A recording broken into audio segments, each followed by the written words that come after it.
Expiry के दिन मजबूती के साथ भारतीय बाजारों में कारोबार, सीमित दायरे में हल्का उतार चढ़ाव, लेकिन फिर से मजबूती पकड़ते हुए बाजार। आखिरी 1.5 घंटे का कैसा रहेगा ट्रेड और किन लेवल पर होगी एक्सपायरी, आज किस तरह से करें ट्रेड और क्या करें कल की तैयारी, पूरा फोकस आज इसी पर। फाइनल ट्रेड में आप सबका स्वागत है। नमस्कार, मैं हूं अनिल सिंघवी। नमस्कार, मैं हूं दीपांशु भंडारी। एक्सपायरी से पहले थोड़ा रेंज में कारोबार रहा है, क्या फिर तेजी पकड़ेंगे बाजार, इस पर चर्चा करेंगे। और ऑफ कोर्स फाइनेंस मिनिस्टर की प्रेस कॉन्फ्रेंस पर ही नजर है। तो सर, कुछ और बड़ी बातें हैं बाजार की, वो क्या है इस समय एक्सपायरी से पहले? तो दीप, देखिए, बड़ी बातों में यही है कि बाजार मजबूती के साथ ट्रेड करते हुए दिख रहे हैं। भले ही रेंज छोटी हो, लेकिन एक्शन भरपूर है। एक्सपायरी के दिन छोटी रेंज 50 पॉइंट की रही है, 11,575 के आसपास निफ्टी है।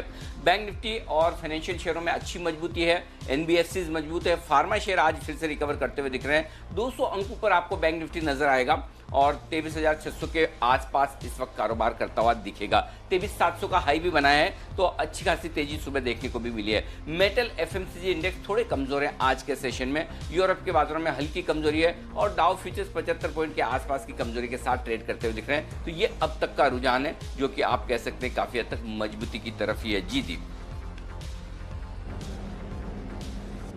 बिल्कुल अनिल जी, मजबूती की तरफ ही रुझान है।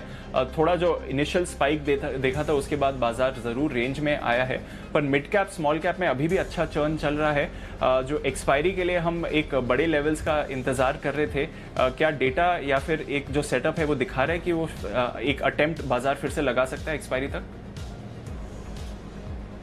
बिल्कुल दीप, और थोड़े इंटरेस्टिंग डेटा बन रहे हैं और उस डेटा के लिए आपको थोड़ा सा इंतजार करना है। मुझे थोड़ा सा वक्त दीजिए, क्योंकि एक्सपायरी का दिन है, डेटा की अहमियत ज़्यादा है। थोड़े से गौर से पढ़ना चाहूँगा, इसलिए जनरली 2 बजे की शुरुआत में जो मैं आपको जो कुछ कहना चाहता हूँ वो नहीं कहूँगा मैं डेटा के दम पर। हाँ, हो सकता है 2:30 तक का इंतजार न करूँ, जल्दी आपको बता दूँ, लेकिन डेटा का इंतजार करें थोड़ी सी देर और। लेकिन तब तक आपको मिल रही है बेहतरीन पिक्स, और पिक्स देने के लिए कार्यक्रम की शुरुआत में भसीन साहब हो चुके हैं तैयार। आइए बिगुल के साथ करते हैं उनका स्वागत।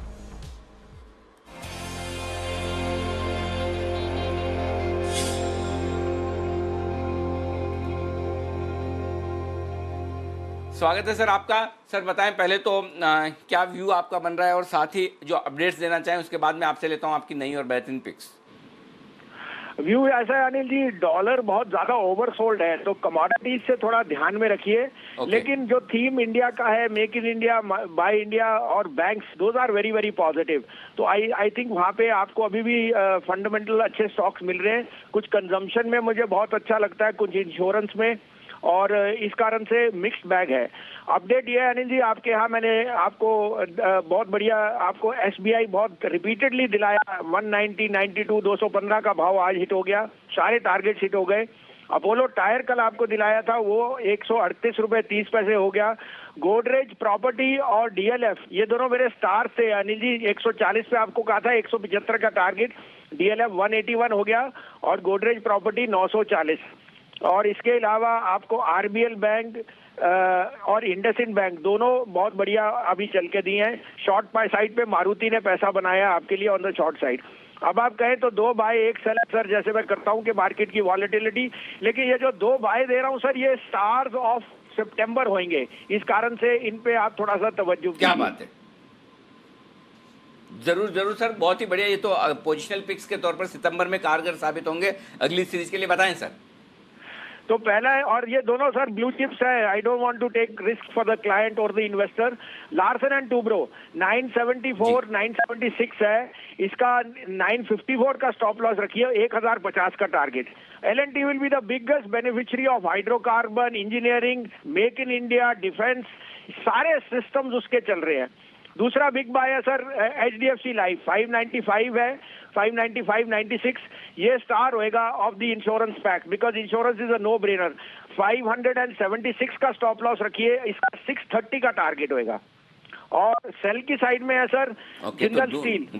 जिंदल स्टील पहले भी मैंने आपके सेल किया था 228.30 पे, 218.20 का भाव है, इसमें सेल कीजिए। 224.25 का स्टॉप लॉस, इसमें 200 का टारगेट है। I am very bearish on metal, so be watchful over there. Okay, तो ग्लोबल मार्केट्स में थोड़ा सा करेक्शन की उम्मीद जो बसिन साहब को है, उसके चलते मेटल्स को आप शॉर्ट करके चलें। ऑटो स्टॉक्स भी बसिन साहब ने कहते हैं, और आज देखिए आज सारे के सारे ऑटो स्टॉक्स कमजोरी के साथ ट्रेड करते हुए दिख रहे हैं। तो आपको खरीदना है L&T और HDFC लाइफ, और दोनों खरीदने हैं आपको सितंबर की सीरीज के लिहाज से। पोजिशनल ट्रेड करें यहाँ पर। L&T खरीदें 974, 976, 974, 976 के आसपास। माफ कीजिएगा, हाँ बराबर है, 954 का stop loss, 954 stop loss, 1050 target. HDFC life 595, 596, 595, 596 के आसपास आपको खरीदना है। 576 का स्टॉप लॉस है और 630 का टारगेट है। JSPL बेचना है 218, 220 के आसपास, 225 का स्टॉप लॉस है, 200 का टारगेट। बहुत बहुत शुक्रिया बसिन साहब। 2:50 पर फिर आपसे होगी मुलाकात, तब तक के लिए शुक्रिया। आइए आगे बढ़ते हैं और अगला बिगुल है हमारे वागले साहब के लिए, वागले का wonder.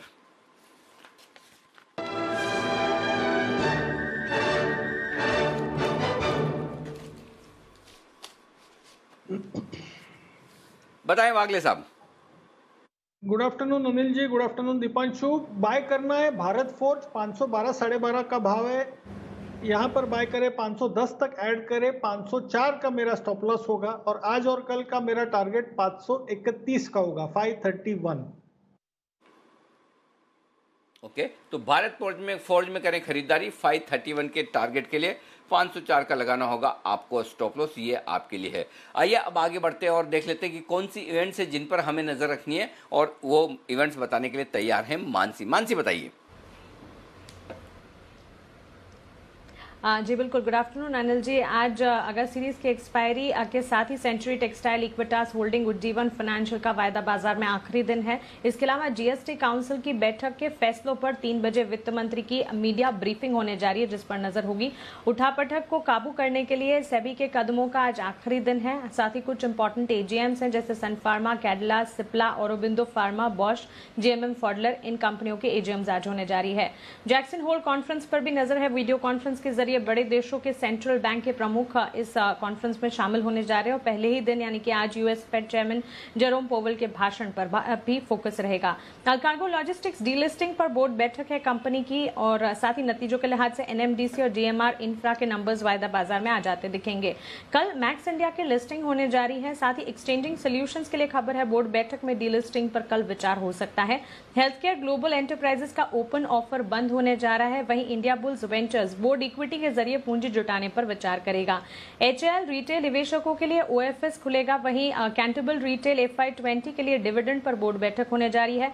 Jammu and Kashmir bank और की बोर्ड बैठक है पूंजी जुटाने को लेकर, और साथ ही बिरला टायर्स इक्विटी या कर्ज के जरिए 1100 करोड़ जुटाने पर बोर्ड बैठक करने वाले हैं।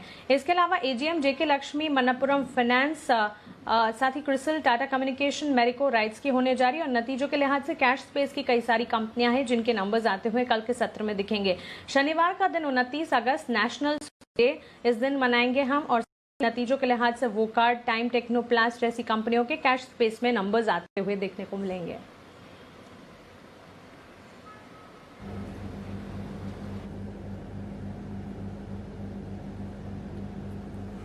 ओके, ये है आपके लिए कुछ अहम इवेंट्स और ट्रिगर्स जहां पर हमें नजर रखनी पड़ेगी। संदीप ग्रोवर भी हमारे साथ हैं बताने के लिए कौन से ऐसे खबरों वाले स्टॉक्स हैं जो मार्केट खुलने के बाद एक्शन में आए हैं। बताइए संदीप।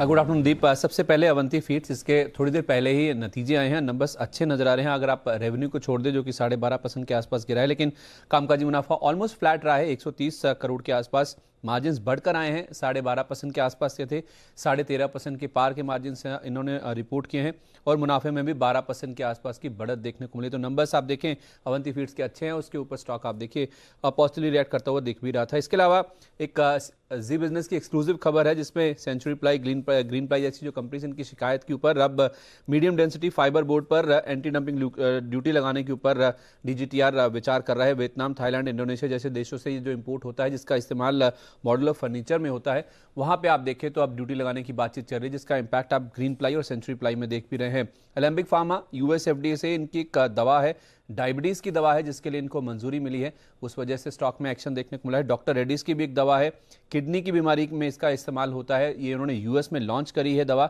उसका इंपैक्ट स्टॉक पे है। पीएसपी प्रोजेक्ट्स, इनको एक ऑर्डर हाथ लगा है रिहैबिलिटेशन सेंटर के लिए, 80 करोड़ रुपए का ऑर्डर इनके हाथ लगा है। स्टॉक हालांकि 1% नीचे है।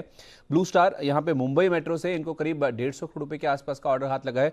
स्टॉक में काफी अच्छा एक्शन देखने को मिला। और आज जो सुबह आरबीआई गवर्नर का एक इवेंट में जो बयान आए हैं उसमें जो अभी तक कई सारे जो कदम उठाए हैं उसका ब्यौरा तो दिया गया था, साथ में उन्होंने ये भी कहा है कि बैंकों में मजबूत रिस्क मैनेजमेंट गवर्नेंस जरूरी है और जरूरी है कि बैंक कुछ नए सेक्टर्स पे ऊपर भी फोकस करे कारोबार के लिए। कुछ सेक्टर्स जो बताए गए उसमें ग्रामीण स्टार्टअप्स और जो रिन्यूएबल एनर्जी है, ऐसे सेक्टर्स पे फोकस करने की जो बातचीत है आरबीआई गवर्नर के बयान में की गई है।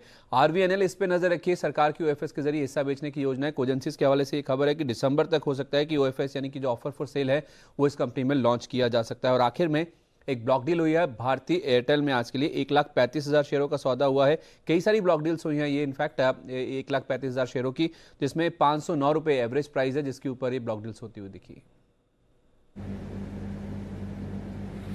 ओके, ढेर सारे स्टॉक्स हैं एक्शन में। शुक्रिया संदीप। चलिए एक्शन की शुरुआत करते हैं। हमारे गेस्ट हमारे साथ जुड़ रहे हैं। वागले साहब ने तो ऑलरेडी आपको एक बढ़िया कॉल भी दे दी है। राकेश जी, कुणाल जी हमारे साथ हैं, सुमित जी हमारे साथ जुड़े हैं और जैन साहब भी इस शो में हमारे साथ हैं। आप सभी का वेलकम। सुमित जी, आपसे शुरुआत करते हैं। कुछ बढ़िया स्टॉक्स एक्शन में आते हुए दिख रहे हैं। अभी संदीप ब्लू स्टार के बारे में बात करके, वोल्टास में भी एक स्पाइक आते हुए दिखा है। वोल्टास का चार्ट क्या बता रहा है सुमित जी? Good afternoon Deepanshu. वोल्टास के अंदर तेजी देखने को मिलनी चाहिए। वोल्टास में जो स्टॉक में नीचे में सपोर्ट है चार्ट्स के ऊपर वो 645 650 के आसपास है। ये लेवल्स जब तक नहीं टूटेंगे तब तक वोल्टास में लॉन्ग पोजीशंस होल्ड करके चले। ऊपर में 680 का पहला टारगेट होगा और 680 के लेवल टूटने के बाद स्टॉक में मोमेंटम बढ़ता हुआ देखने को मिलेगा और फिर 700 रुपए तक के स्तर देखने को मिल सकते हैं। तो एग्जिस्टिंग पोजीशंस होल्ड करके चलने का सलाह रहेगा 680 से 700 तक के टारगेट्स के लिए। ओके, वोल्टास पर नजर रखिए। बढ़िया एक्शन आपको इस स्टॉक पर आते हुए दिख रहा है। वोल्टास, सिम्फनी, ब्लू स्टार, इन सभी स्टॉक्स पर हमने मूव देखे हैं। हैवेल्स भी एक और पिक है जहां पर बढ़िया एक्शन रहा है। पीरामल एंटरप्राइजेस, यहां पर भी शानदार मूव आती हुई दिख रही है। एमएनएम, यहां पर नजर रखिए। आज सुबह हम इस स्टॉक के बारे में भी बात कर रहे थे और वहां से देखिए तो एक अच्छा मूव भी आया है और इसकी एक रिकमेंडेशन भी दी गई थी 2 दिन पहले चैनल पर। एमएनएम, बंसल जी, अच्छी मूव आ रही है, एक बढ़िया रैली चल रही है कुछ ऑटो स्टॉक्स में और एमएनएम भी अब एक्शन में है। बताइए यहां से और कितना ऊपर जा सकता है एमएनएम? देखिए दीपांशु, बेहतरीन टेक्निकल रुझान है। यहाँ पर एक पॉजिटिव क्रॉसओवर देखने को मिला है एमएनएम के अंदर। तो यहाँ पर पहला एक जो टारगेट आता है, शॉर्ट टर्म टारगेट 644 645 का आता है। 645 के लेवल स्टॉक तोड़ेगा तब एक बड़े वाला ब्रेकआउट होगा और तब ऊपर में 657 658 के लेवल्स देखने को मिलेंगे। और दिवांशु, अभी आप पीरामल इंटरप्राइजेस की बात कर रहे थे तो सुबह भी आपने मुझसे पूछा था, मैंने यही बोला था कि डू नॉट मिस है, एक बड़े वाला रिवर्सल देखने को मिल रहा है तो वहां से स्टॉक काफी ऊपर है। इसके साथ साथ दीपांशु, गुजारिश है एक एल्गो ट्रेड के बिगुल की। बिल्कुल, बिगुल बजाते हैं राकेश जी कुणाल जी के लिए उनके algo call buy sell chart corner.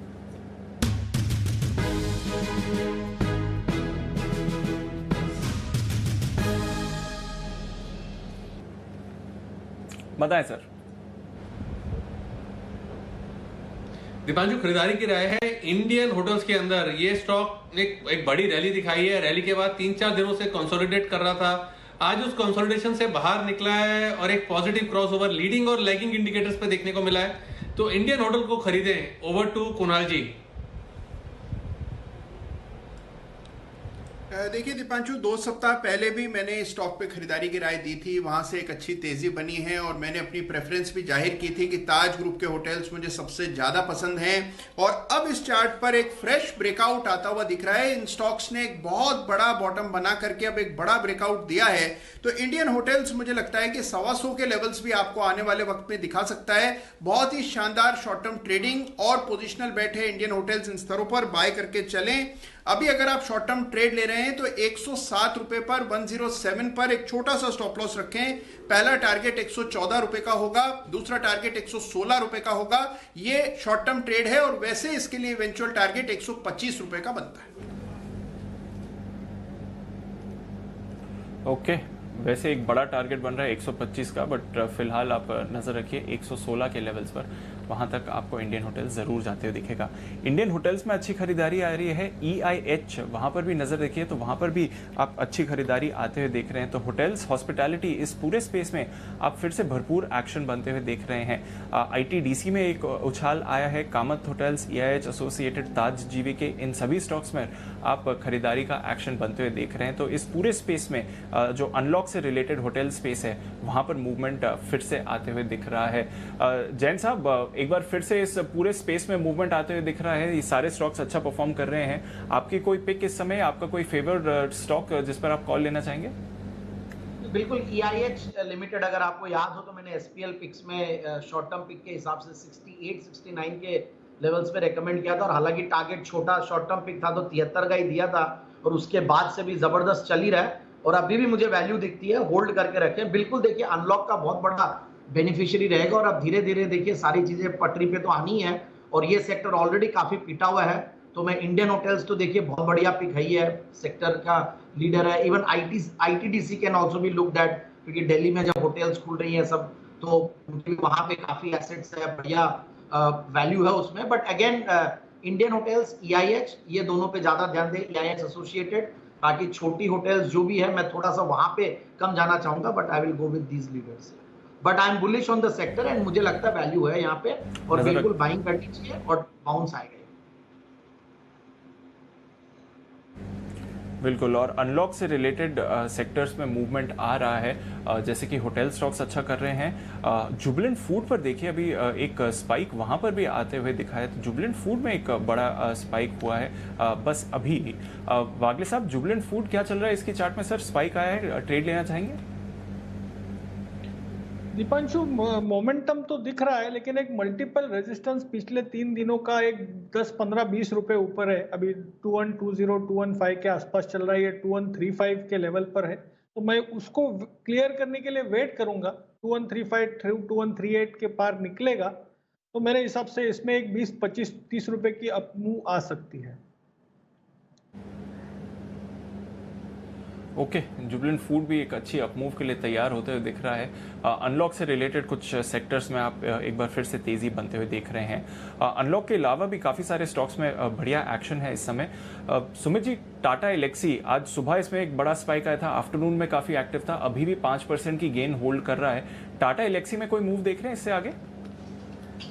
बहुत बढ़िया ब्रेकआउट है, बहुत बढ़िया अपसाइड मूव है। बहुत लोअर लेवल से स्टॉक में हमने बाइंग दिया, और अभी ये स्टॉक का अगर मैं चार्ट देखता हूँ डेली और वीकली, तो इसने horizontal trend line resistance breakout किया हुआ है, अक्टूबर 2018 के हाई तोड़े हुए हैं, और जो रिसेंट में लो लगे हैं वो बॉटम बनके यहाँ से स्टॉक ने एक अच्छी तेजी की शुरुआत करी है। और अब जो ये ब्रेकआउट आ रहा है, इसके targets longer term time horizon में 1300 प्लस के बनेंगे। शॉर्टर टर्म टाइम होराइजन में स्टॉक ऊपर में 1220 तक का अपसाइड मूव दिखा सकता है, तो 1200 से 1220 के अपसाइड मूव के लिए लॉन्ग पोर्शन स्टॉक में होल्ड करके चलना चाहिए। नीचे में जो स्टॉक का सपोर्ट है 1110 के आसपास है, जब तक ये लेवल्स नीचे में नहीं टूटते तब तक लॉन्गर टर्म टाइम होराइजन में होल्ड करें, जिसमें 1200 से 1220 का इमीडिएट टारगेट होगा, और ऊपर में 1300 तक के लेवल भी देखने को मिलेंगे। ओके, तो ये है आपके लिए टाटा एलेक्सी पर रहा है। आइए अब एक बड़ी और एक्सक्लूसिव खबर की तरफ करते हैं रुख। हमारे संवाददाता ब्रजेश मिश्रा हमारे साथ जुड़ रहे हैं कार्यक्रम में, और उनसे हम जानेंगे एक बड़ी खबर जो एयरपोर्ट्स को लेकर आती हुई दिख रही है। वो हमें बताएंगे कि इस एयरपोर्ट को लेकर क्या कुछ होता हुआ दिख रहा है, तो उस खबर पर भी हम करेंगे फोकस बस से थोड़ी ही देर में, लेकिन वो हमारे साथ जुड़ेंगे। लेकिन इस बीच 23,600 के ऊपर बैंक निफ्टी टिके रहने में कामयाब है, और 11,600 के नीचे टिके रहने में निफ्टी कामयाब होता दिख रहा है। तो दीप, वैसे तो मैं डेटा तैयार कर चुका हूँ, बस आपको थोड़ी देर में मैं डेटा के साथ एनालिसिस भी दूंगा। तब तक ब्रजेश हमारे साथ तैयार हैं जीवीके और अदानी को लेकर, मुंबई, नवी मुंबई एयरपोर्ट को लेकर ये बड़ी खबर है। बताएं ब्रजेश, क्या है डेवलपमेंट, क्या है आपके पास बड़ी और एक्सक्लूसिव खबर? बिल्कुल, जो जीवीके एयरपोर्ट है उसने सिडको, जो कि नवी मुंबई एयरपोर्ट की प्रोजेक्ट डेवलपमेंट एजेंसी है, उससे ये बात साफ साफ कही है कि उनकी किसी से भी हिस्सा बेचने को लेकर कोई बातचीत नहीं चल रही है, और ये सब सिर्फ महज अफवाह है, इसलिए ऐसी बातों पर ध्यान नहीं देना चाहिए। दरअसल सिडको ने जो जीवीके ग्रुप है उससे ये पूछा था कि जो नवी मुंबई एयरपोर्ट है जो डेवलप करने का कॉन्ट्रैक्ट जीवीके को मिला था, उसको पूरा कर पाने के लिए क्या उनके पास पर्याप्त बैंक बैलेंस और फाइनेंशियली वो साउंड स्थिति में है या नहीं, क्योंकि इस तरह की खबरें बहुत सारी आ रही थी कि जीवीके ग्रुप की हालत अच्छी है, जिसके जवाब में जीवीके ग्रुप से कहा है कि वो उन्हें थोड़ा और वक्त दिया जाए अपनी वित्तीय स्थिति को बताने का, लेकिन साथ ही ये भी कहा है कि किसी भी तरह की अफवाह पर कोई ध्यान नहीं दिया जाए, क्योंकि किसी से भी कोई हिस्सा बेचने या इस तरह की कोई बातचीत नहीं हो रही है। सिडको दरअसल ये जानना चाहता था, क्योंकि वो प्रोजेक्ट की डेवलपमेंट से जुड़ी जिम्मेदार एजेंसी है, कि कहीं किसी भी तरह की कोई शेयर होल्डिंग में बदलाव हो, सिडको को जो है बताया जाए। और इस बीच हमने सोर्सेज से ये भी खबर मिल रही कि जीवीके जो है बैंकों से और पैसे जुटाने की कोशिश कर रहा है, ताकि किसी भी तरह प्रोजेक्ट को पूरा करने में कोई दिक्कत नहीं आए। जीवीके की जो है नवी मुंबई एयरपोर्ट में करीब 74% हिस्सेदारी है, और जो मुंबई इंटरनेशनल एयरपोर्ट है वहां पर वो 51% की हिस्सेदार है। बीच में बहुत सारी खबरें आ रही थी कि अडानी के साथ बातचीत हो रही है और तमाम दूसरे डेवलपमेंट्स की बातें हो रही थी कि बैंकर्स के साथ बातचीत हो रही है। तो उसी सिलसिले में सिडको ने जो है जीवीके से जवाब मांगा था कि आखिर स्थिति क्या है वो साफ करें, और जिसके जवाब में जीवीके ने कहा है कि इस तरह की बातें अभी बेबुनियाद हैं और किसी तरह की कोई बातचीत किसी से नहीं हो रही है। ओके, तो आप ये कह रहे हैं कि जो खबरें चल रही थी कि अदानी एंटरप्राइजेज मुंबई नवी मुंबई एयरपोर्ट को खरीद सकता है, वहाँ हिस्सेदारी खरीद सकता है, जीवीके के पास जो ये एयरपोर्ट्स हैं जो उन्हें खरीदने की बात है, तो इन बातों में कोई दम नहीं है, इसका खंडन आता दिख रहा है। बिल्कुल, कम से कम सिडको को जो दावा किया गया है, क्योंकि सिडको एक अहम project development agency Navi Mumbai airport की, उसकी देखरेख में के देखरेख में सारा प्रोजेक्ट पूरा हो रहा है। तो उसको जो जीवीके ने जवाब दिया है वो ये कहा है कि ये सिर्फ महज अटकलें हैं और इस तरह की कोई बातचीत नहीं हो रही है, बल्कि हमें जो पता चला है कि जीवीके जो है पैसे भी जुटा रही है, ताकि जो सिडको की ओर से सवाल पूछा गया था वित्तीय स्थिति को लेकर, उस पर अपना मजबूत तरीके से पक्ष रख पाए और ये बता पाए कि वो फाइनेंशियली साउंड है, अच्छी स्थिति में है और प्रोजेक्ट को पूरा कर पाएगी। ओके, तो ये बड़ी खबर है कि फिलहाल इस तरह की कोई योजना जीवीके पावर की नहीं है कि वो अपने एयरपोर्ट्स को अदानी ग्रुप को बेचे, ये खबर आती हुई दिख रही। तो ये जो शायद पिछले कुछ दिनों में 2-4 दिनों में जो काफ़ी कुछ बड़ी तेज़ी अदानी ग्रुप में बनती हुई दिखी थी, अदानी एंटरप्राइजेज में स्पेशली, शायद उसकी वजह ये भी मानी जा रही थी कि वो मुंबई एयरपोर्ट में इंटरेस्टेड है और उसको खरीदने के लिए बातचीत चल रही है। लेकिन फिलहाल जो सिडको को जानकारी दी है जीवीके ग्रुप ने, उसमें वो साफ तौर पर ये कह रहे हैं कि नहीं, ऐसा कुछ भी नहीं है। तो ये आपके लिए बड़ा अपडेट आता हुआ दिख रहा है अदानी ग्रुप जीवीके की तरफ से। अदानी के साथ वो किसी तरह की कोई डील नहीं कर रहे हैं। ये अपडेट और ये खबर आपके लिए। शुक्रिया आपका ब्रजेश, ये खबर हमें बताने के लिए। देखते हैं आगे क्या कुछ डेवलपमेंट इस खबर को लेकर होते हुए दिखते हैं। बैंड से बाहर हैं क्योंकि आज तो एक्सपायरी का दिन भी है, लेकिन स्टॉक एकदम शांत ट्रेड करता हुआ दिख रहा है। 16% आज ओपन इंटरेस्ट में बढ़ा भी आता हुआ नजर आता दिख रहा है। तो ये आपके लिए इस वक्त बड़ी खबर का अपडेट आता हुआ नजर आ रहा है, इस पर फोकस करिएगा। ओके, चलिए आगे बढ़ते हैं और कुछ और स्टॉक्स जो आज एक्शन में दिख रहे हैं उन पर एक बार मैं जल्दी से राय ले लूं हमारे एक्सपर्ट से। गोदरेज प्रॉपर्टीज सुबह आज की स्पेशल पिक, कुणाल जी कमाल करती हुई दिख रही है आपकी। एक बार जरा अपडेट दे दें। 915 ऊपर में 935 भी जाकर आया है, क्या करना चाहिए? देखिए अनिल जी, चार्ट बहुत दमदार है और जैसे हम लोगों ने कहा कि टारगेट्स के लिए अभी भी इंतजार स्टॉक में करना चाहिए। बहुत ही शानदार ब्रेकआउट है और जो पहला टारगेट है वो 960 रुपए के आसपास दिखाई देता है। बिल्कुल उन स्तरों के लिए बने रहने की हमारी राय है। जैसे जैसे स्टॉक ऊपर जाता है ट्रेलिंग स्टॉप लॉस रख लें, स्टॉप लॉस को ट्रेल करके 885 890 पर ले आएं और मौजूदा स्तरों पर बने रहने की राय है, काफी ऊपर के टारगेट्स।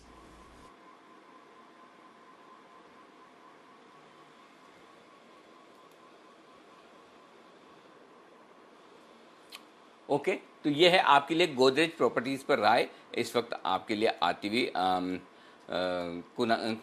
कुणाल जी की तरफ से। ओके, स्टॉक्स जो आज थोड़े कमज़ोर दिख रहे हैं और जिसका हम सुबह जिक्र भी कर रहे थे कि ऑटो शेयरों को आज खरीदिए मत, यहाँ प्रॉफिट बुकिंग आने की संभावना है। थोड़े ये नीचे हो सकते हैं। आप देख सकते हैं ऑटो स्टॉक में हल्की हल्की प्रॉफिट बुकिंग आती दिख रही है। टीवीएस मोटर्स 2% नीचे है, हीरो मोटोकॉर्प भी लाल निशान में ट्रेड करता हुआ दिख रहा था। मेटल थोड़े से कमज़ोर होते हुए दिख रहे हैं, तो ऑटो और मेटल हल्की सी कमज़ोर कड़ी है आज की बाजार की। बाकी रियल इस्टेट सबसे ज़्यादा मजबूत इस वक्त आपको नजर आएगा। लेकिन ऑटो स्टॉक में एक स्टॉक जो बहुत ही अलग तरीके से बेहद मजबूती के साथ ट्रेड कर रहा है वो है टाटा मोटर्स, 5% फिर से ऊपर। जरा सुमित जी इसके चार्ट देखिए, आपने लगातार पसंद भी किया इसे और टाटा मोटर्स डीवीआर को रिकमेंड भी किया है। टाटा मोटर्स में क्या करना चाहिए? बिल्कुल अनिल जी, पिछले एक हफ्ते में तो इसकी रफ्तार रुक ही नहीं रही है। इनफैक्ट हर रोज ये नया गियर बदलता है और नई तेजी दिखाता है। टाटा मोटर डीवीआर दोनों ही स्टॉक के अंदर ब्रेकआउट है। टाटा मोटर ने फरवरी 2020 के बाद 200 डी में लेवल्स तोड़ा है, नीचे से ऊपर की तरफ आया है, रिसेंट के हाईज तोड़ दिए। टाटा मोटर में लगता है यहां से और तेजी देखने को मिलेगी। जब तक ये नीचे में 135 के ऊपर सस्टेन करता है तब तक कोई दिक्कत नहीं है, और ऊपर में लगता है कि इस बारी 160 रुपए से लेके 180 रुपए तक का अपसाइड मूव दिखा सकता है। तो बहुत स्ट्रांग लग रहा है चार्ट्स के ऊपर, चाहे फिर वो टाटा मोटर हो या फिर टाटा मोटर डीवीआर हो। ओके, टाटा मोटर्स डीवीआर दोनों की ही शानदार परफॉर्मेंस आती हुई दिख रही है। नजर रखिए इन स्टॉक्स पर और जैसे इन पर एक्शन बन रहा है। पर आइए अब स्वागत करते हैं श्रीकांत चौहान का, वो भी हमारे साथ शो में जुड़ रहे हैं। श्रीकांत जी गुड आफ्टरनून। आपसे ग्रासिम के बारे में जानना चाहूँगा। आज सुबह पालविया साहब भी स्टॉक के बारे में बात कर रहे थे। स्पाइक आया है सुबह से, अब एक और फ्रेश स्पाइक आते हुए दिख रहा है, डेज हाई पर ट्रेड कर रहा है ग्रासिम का स्टॉक। बताइए यहाँ पर कोई ट्रेड दिख रहा है आपको श्रीकांत जी? या दीपांशु गुड आफ्टरनून। देखिए वैसे ग्रासिम में भी कंसोलिडेशन का एक ट्रेंड बन रहा है और उसके बाद एक रैली बन रही है, तो एक क्लियरली ये इंडिकेट कर रहा है कि यहाँ पे भी फ्रेश बाइंग इन्फ्यूज होते जा रहा है स्टॉक में, और स्टॉक अपनी लगातार एक नए हाई को छूते जा रहा है। तो करंट लेवल से अगर आज के दिन में अगर कोई ट्रेड लेना है तो मुझे लगता है कि इंट्राडे ट्रेड लिया जा सकता है, क्योंकि हायर हाई बनाते जा रहा है। तो जो इमीडिएट इसके लोज थे 678 के, तो 677 के स्टॉप लॉस के साथ इसे बाय किया जा सकता है, और यहाँ पे टारगेट्स रहेंगे 700 रुपए के तक के टारगेट रहेंगे। तो 700 के टारगेट्स के लिए 677 के स्टॉप लॉस के साथ इसे बाय किया जा सकता है।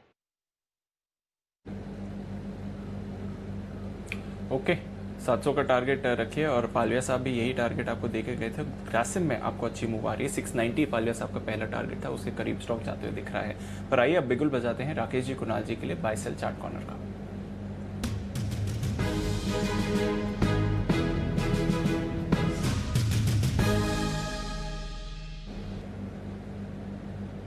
बताएं सर। दीपांशु, खरीदारी की राय है बीएफ यूटिलिटीज में। इसके अंदर एक बड़ा वाला ब्रेकआउट देखने को मिल रहा है, और ये जिस तरीके का ब्रेकआउट है 312 318 के लेवल्स शॉर्ट टर्म में ऊपर की तरफ दिखाने का दमखम रखता है। ओवर टू कुणाल जी। देखिए दीपांशु, जिस तरह की तेजी पूरे ग्रुप में आती हुई दिख रही है, भारत फोर्ज में बड़ी तेजी है, और भारत फोर्ज की सबसे दूसरी कंपनी है बीएफ यूटिलिटीज, जिसमें कि एक बड़ी तेजी चार्ट पर बनती हुई दिख रही है। इस स्टॉक में देखिए 330 तक के लेवल्स आपको कुछ ही दिनों में आते हुए दिखेंगे। मौजूदा स्तरों पर बाय करके चले, क्लियर ब्रेकआउट है। स्टॉप लॉस रखना है 284 पर, 284 रुपए के स्टॉप लॉस से बाय करें। 308 रुपए का पहला टारगेट और 320 रुपए का दूसरा टारगेट है। हमारी खरीदारी की राय है बीएफ यूटिलिटीज। ओके, 308 और 320 ये दो बड़े टारगेट्स हैं, खरीदारी करिए बीएफ यूटिलिटीज पर। ये है आपके लिए राय इस समय। पर अब समय हो गया है जानने का कि अनिल जी की स्ट्रैटेजी क्या है आज के एक्सपायरी के दिन। बिगुल बजाते हैं स्ट्रैटेजी का।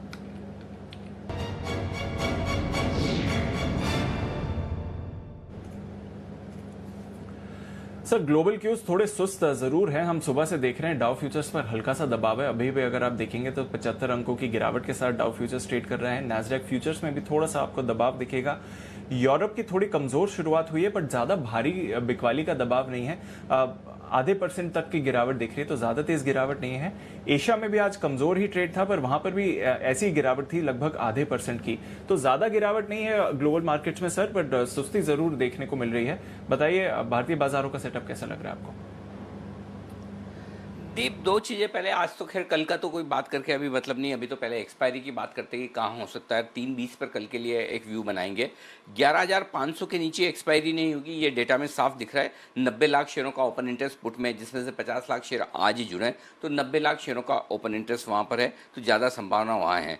11,700 वैसे हाईएस्ट ओपन इंटरेस्ट है 75 लाख शेयरों का, लेकिन वो भूल जाइए।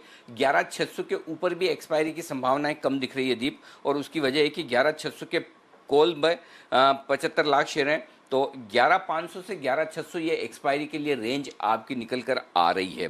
पहली चीज़, 11,600 45 लाख शेयर पुट राइटर्स भी हैं, ये थोड़े से रिस्क पर हैं, जिसमें से 37 लाख शेयर आज ही जुड़े हैं। तो 11,600 बड़ा रस्साकशी वाला लेवल है, क्योंकि यहाँ पर आज पुट और कॉल दोनों में बराबर पोजीशन बनी है आज के सेशन में। हालांकि ओवरऑल आप देखेंगे तो कॉल राइटर्स ज़्यादा, तो अभी मुझे जो डेटा दिख रहा है उस डेटा के लिहाज से ये लग रहा है कि 11,600 के ऊपर एक्सपायरी की संभावना बहुत कम है।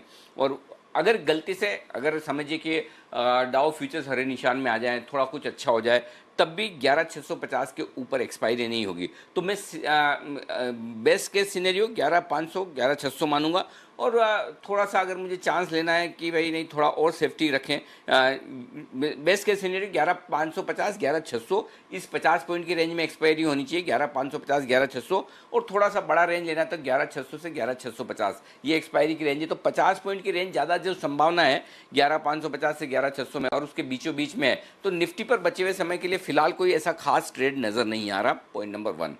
अब आइए बैंक निफ्टी, 23,600 पर आप ट्रेड कर रहे हैं। 23,500 के नीचे जाने की संभावना कम है। 23 लाख शेयर ओपन इंटरेस्ट है, और मजबूत ओपन इंटरेस्ट है 23 लाख शेयरों का, और ऊपर 23,800 के ऊपर जाने की संभावना कम है, वहाँ भी 23 लाख शेयरों का लगभग हाईएस्ट है। तो 23,500 23,800 आपके लिए रेंज निकल कर आ रही है। जो हाल बैंक निफ्टी में है, जो निफ्टी में, वही बैंक निफ्टी में 23,600 पर है। 23,600 पर यहाँ पर 18 लाख शेयर जुड़े हुए हैं, पुट में 14 लाख शेयर कॉल में। तो ज़्यादा संभावना जो बैंक निफ्टी में दिख रही है वो 23,600 के आसपास की एक्सपायरी की ज़्यादा दिख रही है, जहां पर अभी आप हैं। तो अभी तक तो डेटा देखकर ऐसा लग रहा है कि शायद बहुत बड़ा मूव एक्सपायरी में ना आए। इस व्यू पर एक ही रिस्क है कि पूरा दिन भर बाजार शांत रहा है, बहुत ज़्यादा एक्शन दिखाया नहीं, तो एक्सपायरी के दिन जनरली जाना माना जाता है बड़े मूव के लिए। अब आ जाए कह नहीं सकते, लेकिन अभी तक डेटा के लिहाज से ऐसा लग रहा है कि एक्सपायरी शांत रहनी चाहिए। 23,600 के आसपास, 23,500 23,800 रेंज है एक्सपायरी की, और बैंक निफ्टी 11,550 11,600 की रेंज में एक्सपायरी होनी चाहिए। 11,500 11,650 ये रेंज है। जी दीप, तो मेरे लिए अभी एक्सपायरी पर कोई ट्रेड नहीं, आराम से रुकते हैं। आराम से रुकते हैं, एक्सपायरी पर कोई ट्रेड नहीं है, एक बहुत ही सीमित दायरे में कारोबार होते हुए दिख रहा है, तो फिलहाल कुछ एक्शन लेने की ज़रूरत नहीं है। एक्सपायरी के बाद देखते हैं फिर क्या मूव्स आएंगे बाजार में। पर चलिए कुछ स्पेसेस के बारे में बात करते हैं जहां पर भरपूर एक्शन है, और हम देख रहे हैं कि सुबह से बैंक स्टॉक्स में अच्छी तेजी आ रही है, बल्कि इस पूरे हफ्ते, इस पूरी एक्सपायरी बैंक्स एक्शन में रहे, और एसबीआई का पार्टिसिपेशन भी अच्छा रहा है। कुछ बैंक्स ऐसे हैं जहां पर अच्छी खबरें आ रही हैं, कुछ डायरेक्शन चेंज होता दिख रहा है, ब्रोकरेजेस फेवर में आ रही हैं। कौन से ये बैंक्स, कौन सी ये ब्रोकरेजेस, पूजा से जानते हैं। पूजा बताइए कौन से स्टॉक्स से निकल कर आ रहे हैं ब्रोकरेज रेडार पर? जी, बैंकों को लेकर जो ब्रोकरेज हाउस की रिपोर्ट्स आ रही हैं वो काफी पॉजिटिव है। हम कुछ दिन पहले हम देख रहे थे कि एसबीआई में सीएलएसए और गोल्डमैन सैक्स की रिपोर्ट आई थी जो कि काफी बुलिश साउंड कर रही थी। अब यूबीएस ने भी जो रिपोर्ट जारी की है उसमें तमाम बैंकिंग सेक्टर को लेकर एक पॉजिटिव व्यू यहाँ पर निकल कर आ रहा है। यहाँ पर उनका कहना है कि बैंकिंग शेयरों का जो YTD रिटर्न नेगेटिव हो चुका है। अब ब्रॉडर मार्केट में सेक्टर ने अंडर परफॉर्म भी किया है, लेकिन अब जो डाउन साइड है इन तमाम शेयरों में वो काफी कम रह गई, और यहां से सुधार ही देखने का अनुमान वो लेके चल रहे हैं। इसमें इंडसइंड बैंक में उन्होंने रेटिंग अपग्रेड की है, सेल से बढ़ाकर बाय की रेटिंग दी है, और जो लक्ष्य है वो भी बढ़ा दिया है, 360 से बढ़ाकर 675 कर दिया है लक्ष्य। इसके अलावा एसबीआई, ये तीसरी रिपोर्ट है एसबीआई पर जो कि अपग्रेड की रेटिंग यहां पर दे रहे हैं। एसबीआई पर सेल से बढ़ाकर बाय की रेटिंग दी है, और लक्ष्य भी 160 से बढ़ाकर 260 का कर दिया है। कुछ दिन पहले हमने देखा था कि सीएलएसए की भी रिपोर्ट आई थी एसबीआई पर, जहां पर की लक्ष्य उन्होंने 270 से बढ़ाकर 310 का कर दिया था, और गोल्डमैन सैक्स भी काफी बुलिश साउंड कर रहे थे, जहां पर कि उन्होंने रेटिंग भी अपग्रेड की थी, न्यूट्रल रेटिंग बदलकर खरीदारी की राय दी थी, और लक्ष्य भी 183 से बढ़ाकर 282 के यहाँ पर दिया था। तो इसी वजह से हम देख रहे हैं कि तमाम बैंकिंग स्टॉक्स पर काफी बुलिश और काफी अच्छी रिपोर्ट्स यहाँ पर निकल कर आ रही हैं।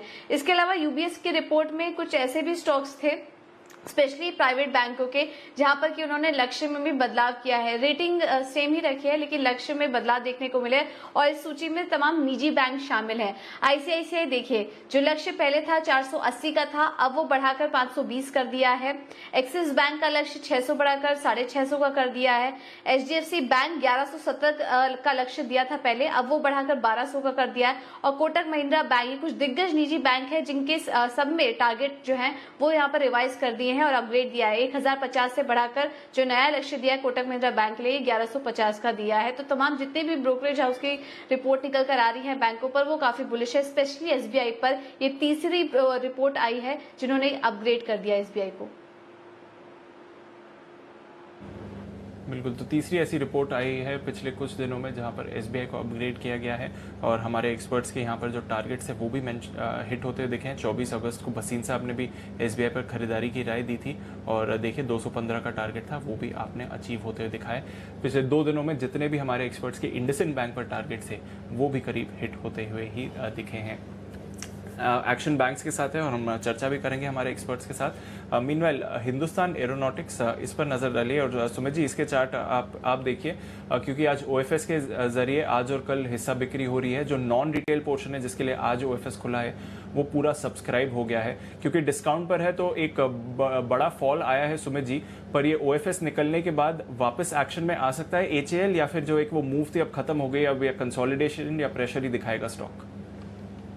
थोड़ा सा डिप्स में खरीदारी बनती है। स्टॉक ने ऊपरी लेवल से पिछले 7 से 9 दिनों में गिरावट दिखाया है और एक अच्छा करेक्शन आ चुका है और अब लोअर लेवल्स पे 1000 के आसपास स्टॉक के अंदर सपोर्ट है।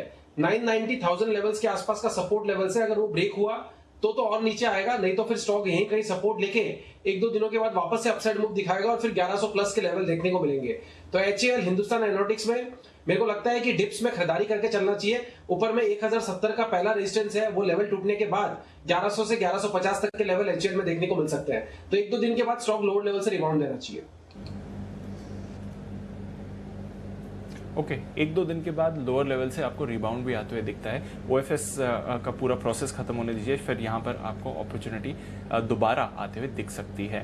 कुछ फार्मा स्टॉक्स पे अच्छी खरीदारी हो रही है निचले स्तरों से। बंसल जी, अभी थोड़ी देर पहले औरोबिंदो में थोड़ा मूवमेंट आते हुए दिखा है, निचले स्तरों से एक खरीदारी आई है, 1% का स्पाइक हम देख रहे हैं स्टॉक में आते हुए। कोई ट्रेड है यहाँ पर औरोबिंदो में या फिर ये एक्सपायरी रिलेटेड ही मूवमेंट है? नहीं दीपांशु, ओरो का टेक्निकल रुझान काफी बढ़िया है। इतने बहुत अच्छे इसके रिजल्ट्स आए थे क्वार्टरली और उसके बाद स्टॉक बैन में चला गया था। टेक्निकली 850 एक काफी अच्छा बेस है और 850 के स्टॉप लॉस के साथ इसको बाय एंड होल्ड करना चाहिए। शॉर्ट टर्म में 1200 1250 के लेवल्स देखने को मिलेंगे और अगर 18 से 24 महीने दीपांशु कोई अरविंदो फार्मा को होल्ड करता है तो 2x का कैंडिडेट है, चीपेस्ट फार्मा स्टॉक है। अगर पी वाइज देखा जाए तो सबसे सस्ते मल्टीपल पे चल रहा है और काफी बड़ी री रेटिंग ओरो फार्मा में देखने को मिलेगी। नजर रखिए औरोबिंदो फार्मा पर। इस पर आशु जी भी बात कर रहे थे, अच्छा स्ट्रक्चर लग रहा है। वागले साहब के भी पोजिशनल बुल कॉल है और बंसल जी भी कह रहे हैं कि पोटेंशियल डबलिंग कैंडिडेट है आने वाले कुछ महीनों में। चलिए अब बिगुल बजाते हैं श्रीकांत जी के लिए BTSTT का।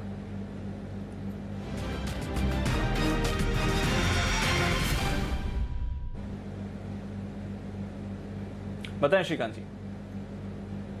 जी दीपांशु, देखिए यहाँ पे मुझे लगता है कि पेज इंडस्ट्रीज काफ़ी अच्छे सपोर्ट पे आ चुका है। ये स्टॉक काफ़ी अच्छी तरीके से बढ़ा था और अभी पिछले 2 दिन से जो करेक्शन हुआ है उसमें वापस से 19,950 20,000 के एग्जैक्ट रिट्रेसमेंट सपोर्ट के करीब आ चुका है। तो मुझे लगता है कि पेज इंडस्ट्रीज में यहाँ पे 150 रुपये की हम रिस्क रख सकते हैं। 19,850 के स्टॉप लॉस के साथ इसे बाय करके चलें और हम टारगेट्स यहाँ पे 20,500 से लेकर 20,750 के एक्सपेक्ट कर सकते हैं। तो एक परफेक्ट BTST कैंडिडेट हो सकता है। 19,850 का कैश के बेसिस पे हमें स्टॉप लॉस रखना है। ओके, ये है आपके लिए पेज इंडस्ट्रीज, यहाँ पर आपके लिए खरीदारी की राय है। और कैश के लेवल से दे रहे हैं हमको श्रीकांत जी। नजर रखिए 20,050 के करीब स्टॉक फिलहाल ट्रेड कर रहा है।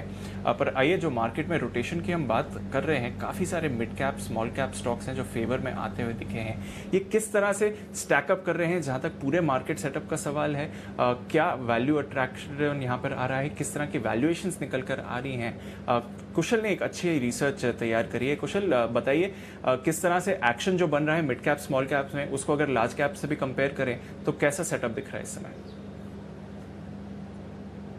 बिल्कुल दीपांशु, तो मैंने क्या किया, सुबह आज पिछले 10 साल का डेटा एनालाइज किया और वो चीज़ नोट की कि ऐसे कौन कौन से इंस्टेंसेस है जहां पर लगातार 5 महीने जो है कंबाइंड वैल्यू जो है 20% से ज़्यादा का रिटर्न आपको निफ्टी में देखने को मिला है। और वही चीज़ मैंने सेम रेप्लिकेट की निफ्टी मिड कैप और निफ्टी स्मॉल कैप इंडेक्स में। और अगर आप निफ्टी की बात करें तो वहाँ पर ऐसे 3 इंस्टेंसेज निकल कर आए, 2014, 2016 और 2020। इन तीनों इंस्टेंसेज में अप्रैल से अगस्त महीना जो 2020 में अभी हमें देखने को मिला है, निफ्टी में 31% का रिटर्न मिला है। वहीं अगर आप 2016 की बात करें तो मार्च से जुलाई के बीच 22% का और फरवरी से जून के बीच 2014 में 23% का रिटर्न आपको देखने को मिला है। वहीं अगर आप मिड कैप और स्मॉल कैप की तरफ भी नजर डालें तो सेम पीरियड में जो है मैंने एनालाइज किया था और वहां पर हमें अगर मिड कैप की बात करें तो 25 से 40% तक का रिटर्न देखने को मिला। वहीं स्मॉल कैप में आप अगर देखें तो 35% से लेकर 56% का रिटर्न देखने को मिला। अब सबसे इंटरेस्टिंग बात यह लगी मुझे कि अब हमें अभी जो रेलेवेंस है मार्केट की, जिस हिसाब से हमें निफ्टी में ऑलरेडी इतना बड़ा रिटर्न देखने को मिल चुका है, वो अब आगे के लिए मैंने ये चीज उसमें इस मॉडल में डाल के देखी कि 2016 और 2014 में जब ये रनअप आया था उसके बाद के 12 महीनों में किस हिसाब का आपको निफ्टी मिड कैप और निफ्टी स्मॉल कैप में रिटर्न्स देखने को मिले। तो उस लिहाज से अगर आप देखें तो मिड कैप की अगर मैं बात करूं तो जिस हिसाब का निफ्टी के कंपैरिजन में मिड कैप में रिटर्न्स आए थे 2016 और 2014 में, वो ऑलरेडी 1.2x और 1.8x की बढ़त हमें निफ्टी के कंपैरिजन में इनमें देखने को मिली थी। और अब तक अप्रैल से अगस्त के महीने तक 1.3x का रिटर्न जो है हमें ऑलरेडी मिड कैप में देखने को मिल चुका है। तो इसके बाद जो अगले 12 महीने हैं ये मल्टीप्लिकेशन फैक्टर मैंने लगाया और जो एक्सपेक्टेशंस निकल के आ रही है अभी मिड कैप में वो करीब 29% का रिटर्न जो है अभी आगे और अगले 12 महीनों में हम मिड कैप स्पेस में एक्सपेक्ट कर सकते हैं। वहीं अगर आप स्मॉल कैप की बात करें तो यहाँ पे एक इंटरेस्टिंग चीज निकल कर आई। अगर आप 2016 और 2014 पर्टिकुलरली को देखें तो 2014 में जो रिटर्न्स आए हैं निफ्टी के कंपैरिजन में वो ऑलरेडी 2.5x हमें देखने को मिले थे और एक हिसाब से वहां पे स्टीम ऑलमोस्ट खत्म हो गई। नोट करें तो आधे % की गिरावट आपको देखने को मिली। तो यानी कि तो अभी जो मौजूदा 1.8x की वैल्यूएशन पर ऑडियो शो आ रहा है कुशल थोड़ा सा ऑडियो शो आ रहा है, बट जो आप बड़ा पॉइंट मेक कर रहे हैं वो काफी क्लियर निकल कर आ रहा है कि अगर आप परफॉर्मेंस मैट्रिक्स से देखें तो जरूर एक कैचअप रैली हम देख रहे हैं mid cap small cap space में, बट कहीं ना कहीं वो कैचअप रैली एक अच्छे लेवल पर भी पहुंचती हुई दिख रही है। तो यहाँ से और कितना अपसाइड आएगा वो देखना पड़ेगा, बट डेफिनेटली एक बढ़िया कैचअप रैली हमने पूरे ब्रॉडर मार्केट यूनिवर्स में देखी और कई सारे कैश स्टॉक्स भी फोकस में। शुक्रिया इस रिसर्च के लिए कुशल। कुछ और स्टॉक्स के बारे में जानते हैं। वागले साहब की तरफ से एक अगला कॉल आ रहा है, बिगुल बजाते हैं वागले के वंडर का।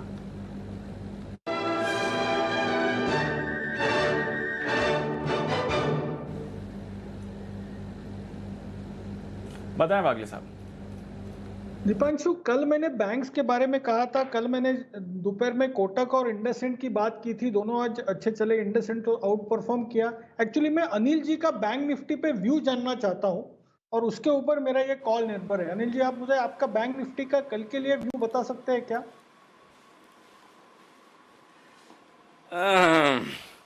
अब आपने पूछा तो मैं ना थोड़ा स्पेशल सा फील कर रहा हूँ। मुझे ऐसा लग रहा है कि अचानक से मैं मतलब बहुत इंपॉर्टेंट आदमी हो गया हूँ वागले साहब। तो चलिए वागले साहब पूछे तो देखिए, जिसको वागले साहब पूछे उसकी इज्जत तो बढ़ ही जाती है, इसमें कोई डाउट है नहीं। अच्छा वागले साहब, तो देखिए कल के लिए पॉजिटिव ही है, कोई दिक्कत वाली बात नहीं। 23,500 के ऊपर एक्सपायरी की संभावना पूरी है। बिल्कुल आप निश्चिंत होकर पॉजिटिव व्यू के साथ चल सकते हैं। ज़्यादा से ज़्यादा आज के लिए 100-125 पॉइंट की बैंक निफ्टी की यहाँ से रिस्क हो सकती है, ज़्यादा से ज़्यादा वो भी संभावना कम है। तो मेरा जो रेंज है बैंक निफ्टी का 23,500 से 23,800 का है अभी, ये मैं सोच कर चल रहा हूँ। तो इस हिसाब से आप व्यू बना लीजिए 23,500 23,800। अनिल जी, 23,800 का अगर व्यू है तो मुझे तो लगता है ये 24,000 के आसपास कल के दिन में जाना चाहिए। और SBI अभी 216 रुपये 50 पैसा है, मैं सितंबर फ्यूचर्स की बात कर रहा हूँ। आपको एक 2-2.5 रुपये का रिस्क लेना है और मुझे 225 तक के लेवल, ये मैं BTST रिकमेंड कर रहा हूँ, 225 के लेवल मुझे कल ही दिखाई देते हैं। तो अगर आपको 2-2.5 रुपये का रिस्क पे 8 से 9 रुपये का ट्रेड सेटअप मिलता है, मेरे लिए वो बहुत अट्रैक्टिव है। वैसे बैंकिंग स्टॉक्स अच्छे हैं, SBI भी अच्छा है, बट मेन इसमें जो फाइनेंशियल्स वर्क हो रहे हैं, मुझे SBI में ऐसा वाला मोमेंटम दिखाई दे रहा है जो एक दिन में आपको 4 से 5% की मुंह दे दे।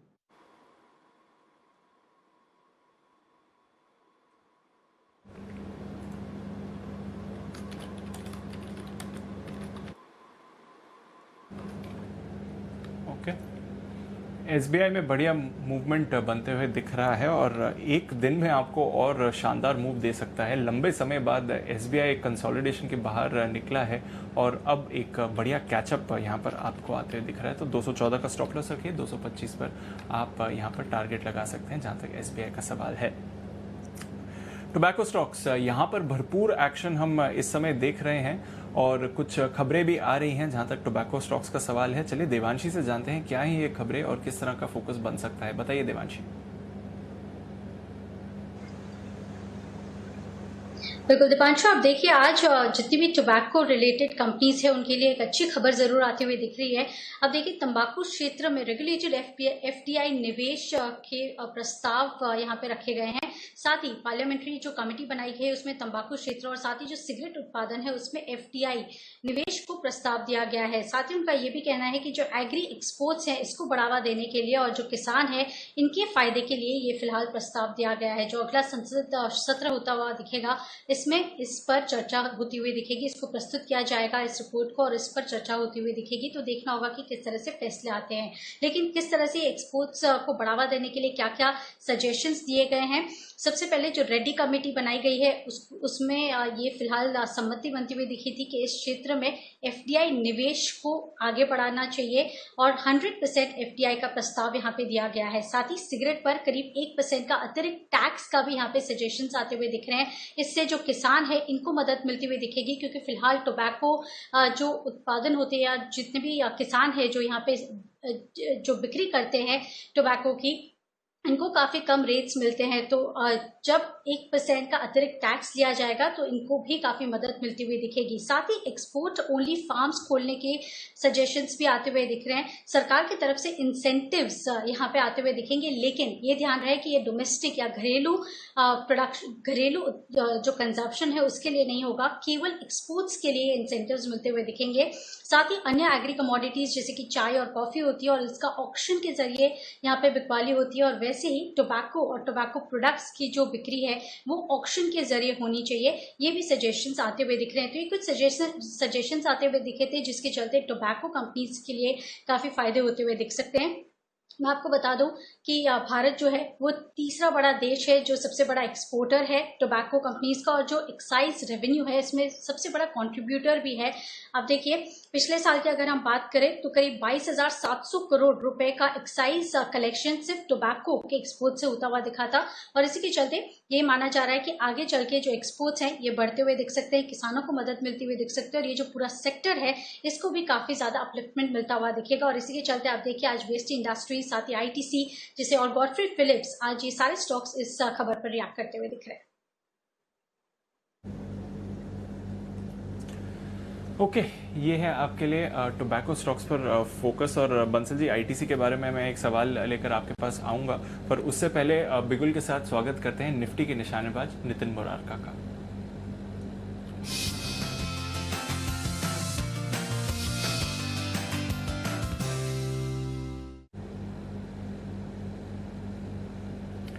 Nitin ji good afternoon. बताइए सर किस तरह का सेटअप लग रहा है, डेटा क्या बता रहा है एक्सपायरी के लिहाज से और आपकी स्ट्रैटेजी क्या रहेगी?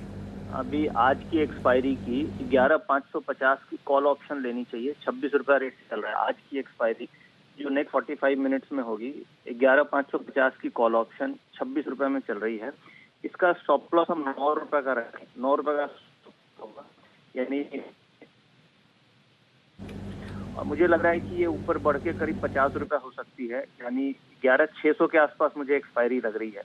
क्योंकि हम डेटा में ऐसा देख रहे हैं कि 11,550 पे पुट राइटर्स काफी एक्टिव हैं और 11,550 की पुट बिल्कुल खत्म सी हो गई है, तो ये ऊपर की तरफ ही एक्सपायरी होनी चाहिए 11,600 के आसपास। तो ये कॉल ऑप्शन लेना चाहिए, 50 रुपए का टारगेट होगा और 9 रुपए का स्टॉप लॉस होगा। ओके, तो 11,600 के करीब एक्सपायरी होनी चाहिए, 550 आज ही की एक्सपायरी का कॉल ऑप्शन खरीदिए।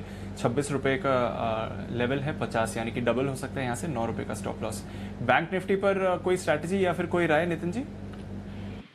देखिए, यहाँ से जो मार्केट में स्ट्रेंथ आनी चाहिए वो बैंक निफ्टी से ही आनी चाहिए, तो बट मैं केवल निफ्टी की ही स्ट्रैटेजी ले रहा हूँ, बैंक निफ्टी में कोई नई स्ट्रैटेजी नहीं दे रहा हूँ। बट डेटा वाइज मुझे ऐसा दिख रहा है कि बैंक निफ्टी में ही लीड कर सकती है निफ्टी को, और निफ्टी 11,600 की तरफ मूव कर सकती है।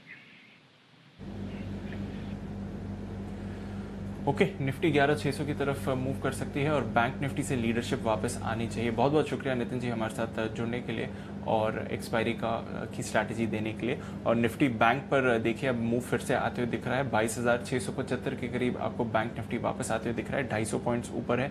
निचले स्तरों से थोड़ा मूवमेंट आपने निफ्टी में भी आते हुए देखा है, तो फिर से थोड़ा मूवमेंट आ रहा है, थोड़ा कंसोलिडेशन चल रहा था बाजार में, पर अब कई स्टॉक्स में आप वापस एक्शन आते हुए देख रहे हैं। आरबीएल बैंक यहाँ पर एक शानदार मूव आते हुए फिर से दिख रहा है, 2-2.5% ऊपर गया है इस समय स्टॉक। फ्रेश खरीदारी के संकेत आ रहे हैं जहां तक आरबीएल बैंक का सवाल है, इस पर नजर डालते हैं।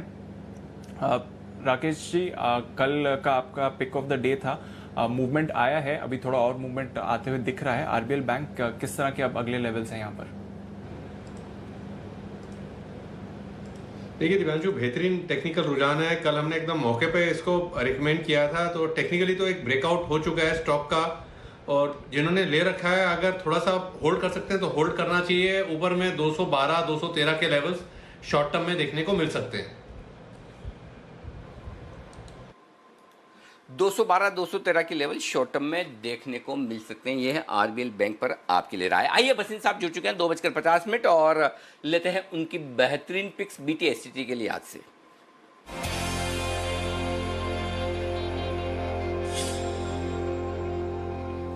स्वागत है सर आपका। बताएं सर, कौन सी पिक्स हैं अब इस वक्त आपके लिए बीटीएसटी के लिहाज से? सर एक अपडेट मैं देना भूल गया, सुबह आपको सेंचुरी ली के दिया था 347 रुपए में, वो आज 369 का टारगेट हिट हो गया सर। 370 का टारगेट था, वो मेरा अगले हफ्ते का था, लेकिन वो आज के आज ही हो गया, तो वो बहुत बढ़िया आपके लिए चला है।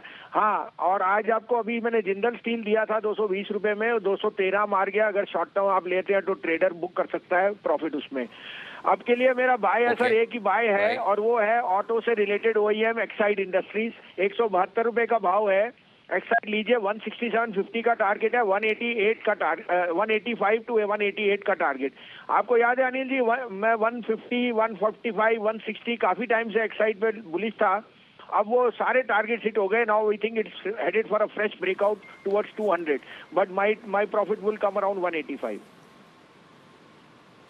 बिल्कुल, और ये तो आपने साफ कहा भी था सेंचुरी टेक्सटाइल के लिए कि चूंकि अभी ये वायदा कारोबार के बाहर से निकल रहा है, तो बाहर निकल रहा है, तो आप इसको डिलीवरी के लिहाज से खरीदिए, और अच्छी एक्शन वहाँ पर भी दिखी है। Exide industries, Bharat forge, Exide industries, ये सारे ऑटो इंडस्ट्रियल स्टॉक्स में तेजी दिख रही है। बस इन साहब कह रहे हैं 172 में लीजिए, 167.50 का स्टॉप लॉस, 185 188 185 188 के टारगेट के लिए। बहुत बहुत शुक्रिया सर, ये दोनों बेहतरीन पिक्स, ये एक्साइड इंडस्ट्रीज की बेहतरीन पिक के लिए। तो ये बस इन साहब की तरफ से एक और बढ़िया पिक आती हुई दिख रही है इस वक्त।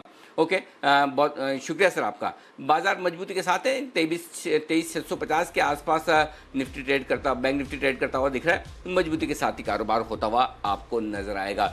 थोड़ी देर में सेठी साहब हमारे साथ जुड़ेंगे और वो आपको देंगे कुछ बेहतरीन शॉर्ट टर्म पिक्स भी। लेकिन इस बीच सेंचुरी टेक्सटाइल 10% का सर्किट लगा चुका है, डीएलएफ 10% का सर्किट लगा चुका है, और गोदरेज इंडसइंड बैंक ये कल सबके रडार पर आया था, और कल के बाद आज जो एक्शन आया है, माय गॉड, 7-7.5% की बड़ी तेजी यहां से हो रही है। वागले साहब, नए लेवल्स इंडसइंड बैंक के लिए अब बताइए।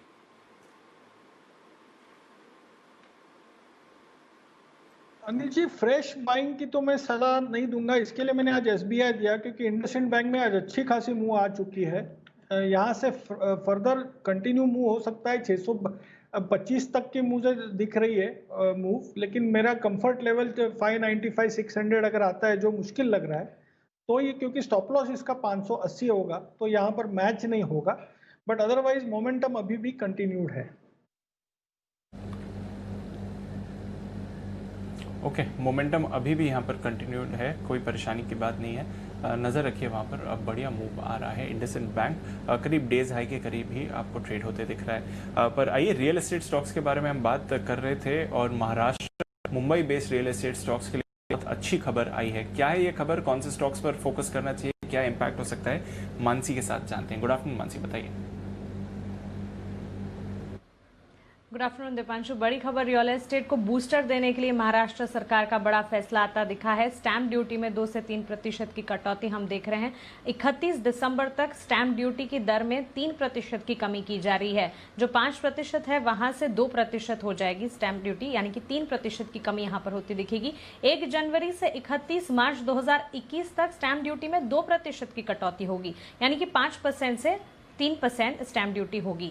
महाराष्ट्र में स्टैंप ड्यूटी की मौजूदा दर जो है वो 5% है, वहां से ये कमी देखने को मिल रही है। अब नई दरों का फायदा कैसे होगा? रियल एस्टेट सेक्टर को पटरी पर लाने में सबसे बड़ी मदद मिलती हुई दिखेगी, क्योंकि प्रॉपर्टी की बिक्री बढ़ाने में इस कदम से काफी हद तक फायदा मिल सकता है। आने वाले दिनों में त्योहारी सीजन भी शुरू हो जाएगी, तो इससे बिक्री में और मांग में बढ़त देखने की पूरी यहाँ पर अनुमान लगाए जा रहे हैं। स्टैंप ड्यूटी घटने से ग्राहकों और डेवलपर्स दोनों को ही फायदा होता हुआ दिखेगा, क्योंकि ग्राहक अपने पसंदीदा घर खरीदने के बारे में सोच पाएंगे और साथ ही डेवलपर्स के लिए जो अनसोल्ड इन्वेंट्री की परेशानी है वो धीरे धीरे खत्म होती हुई या कम होती हुई जरूर देखने को मिलेगी। बैंक, होम लोन और कंपनियों को दोहरा फायदा इस कदम से मिलता हुआ दिखेगा। अब एक टेबल आपके सामने आएगा जिस पर हमने रूरल और अर्बन यानी कि ग्रामीण और शहरी इलाकों में किस तरह से बदलाव होंगे वो समझाने की कोशिश की है। मौजूदा स्टैंप ड्यूटी जो 4% है वो 1 सितंबर से, ये जो नई दरें हैं वो 1 सितंबर से लागू होने वाली हैं, तो 1 सितंबर से ग्रामीण इलाकों में 1% की हो जाएगी, 1 सितंबर से 31 दिसंबर तक। वही 1 जनवरी 2020 से 31 मार्च 2020 तक 2% की हो जाएगी। ये मैं ग्रामीण इलाकों के लिए बात करी हूं। और अगर शहरी इलाकों की बात करें, मौजूदा दरें 5% है, 1 सितंबर से 31 दिसंबर तक 2%। वहीं 1 जनवरी 2020 से 1 जनवरी 2021 से 31 मार्च 2021 तक ये 3% की होती हुई दिखेगी। इसी खबर का सीधा फायदा हम रियल एस्टेट सेक्टर पर देख रहे हैं और खासतौर से महाराष्ट्र में जो operational real estate listed companies हैं उनमें आज शानदार बढ़त के साथ ट्रेड देखने को मिल रहा है। शानदार ट्रेड होते हुए दिख रहा है जहां तक पूरे के पूरे रियल एस्टेट सेक्टर का सवाल है। और आप किसी भी specially Maharashtra based real estate stock या सेक्टर को देखें तो वहां पर बढ़िया तेजी आई है। गोदरेज प्रॉपर्टीज, ओबरॉय रियल्टी, यहाँ पर बढ़िया मूव आया है। रेमंड, इनका भी एक बड़ा लैंड बैंक है, वहां पर भी आप 2 से 2.5% की तेजी देख रहे हैं। कोल्टे पाटिल, अजमेरा रियल्टी, ये सारे के सारे स्टॉक्स आपको अच्छा परफॉर्म करते हुए दिखा रहे हैं इस समय। एक और रियल एस्टेट स्टॉक जिस पर नजर रखनी चाहिए, उतना एक्शन इस पर आते हुए नहीं दिखता है यूजुअली, वो महिंद्रा लाइफ स्पेस, और शायद आशीष कुकरेजा इस स्टॉक के बारे में कुछ टाइम पहले बात भी करके गए थे। सुमित जी, महिंद्रा लाइफ स्पेस का चार्ट देखिए, पिछले कुछ दिन पहले एक स्पाइक भी आया था। यहाँ पर कोई ट्रेड है? क्योंकि बाकी रियल एस्टेट स्टॉक्स तो अच्छा कर रहे हैं, ये भी परफॉर्म कर रहे हैं, बट उतना एक्टिव नहीं जितना बाकी रियल एस्टेट स्टॉक्स रहते हैं। नहीं है, बट ये लोअर लेवल से एक बाउंस जरूर दिखा चुका है और अब 200 डीएमए के पास आ चुका है। स्टॉक यहां से 281 282 के आसपास का ये रेजिस्टेंस है। ये लेवल जैसे एक बार ये क्रॉस करेगा और उसके ऊपर क्लोजिंग देगा तो उसके बाद महिंद्रा लाइफ स्पेस में एक अच्छा अपसाइड मूव देखने को मिल सकता है। 1 या 2 दिन इसके ऊपर कंसोलिडेट कर, इसके ऊपर सस्टेन कर जाए और यहां से वॉल्यूम्स थोड़ा सा और देखने को मिले तो फिर स्टॉक में 300 प्लस के लेवल देखने को मिल सकते हैं। जिन्होंने पोजीशंस लिए वो होल्ड करें, नीचे में 270 का स्टॉप लॉस लगाए और फ्रेश खरीदारी के मौके जैसे ही 282 283 के ऊपर बंद है तो फ्रेश खरीदारी भी की जा सकती है। दीपांशु, एक बिगुल भी चाहिए यहाँ पे। बिल्कुल, बिगुल बजाते हैं सुमित जी के लिए।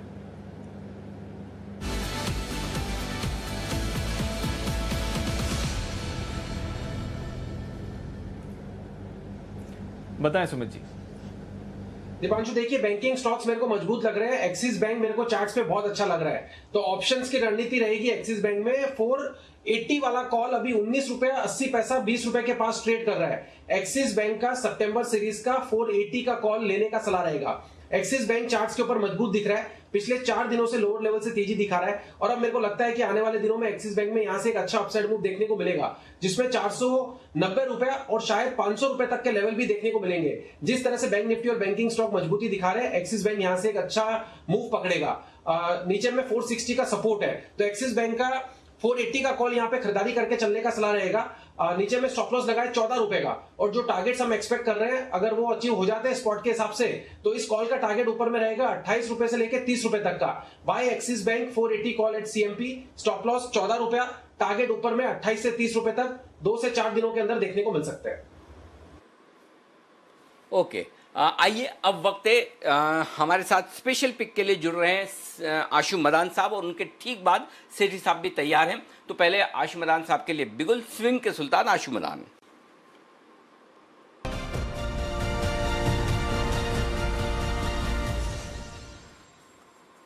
आशु जी स्वागत है सर, बताइए क्या स्पेशल है आज आपके पास? अनिल जी, एक ट्रेड है वो दोबारा दे रहा हूँ क्योंकि एक ही बार उसको बोलने से कोई फायदा नहीं, पर उसके लिए पहले स्पेशल थैंक्स राकेश बंसल जी को कर दूं कि जिन्होंने याद किया था कि 2 दिन पहले मैंने बंधन बैंक बोला था।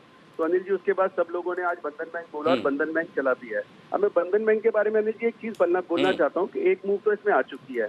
अब अगली मूव अनिल जी आपको ध्यान हो, पहले हमने इसको 340 में बेचा था और उसके बाद 313 से 15 के बीच में वो जो डील हुई थी उसके बाद हमने इसकी सेल कॉल निकाली थी कि ऑल बायर सेटिस्फाइड हैं।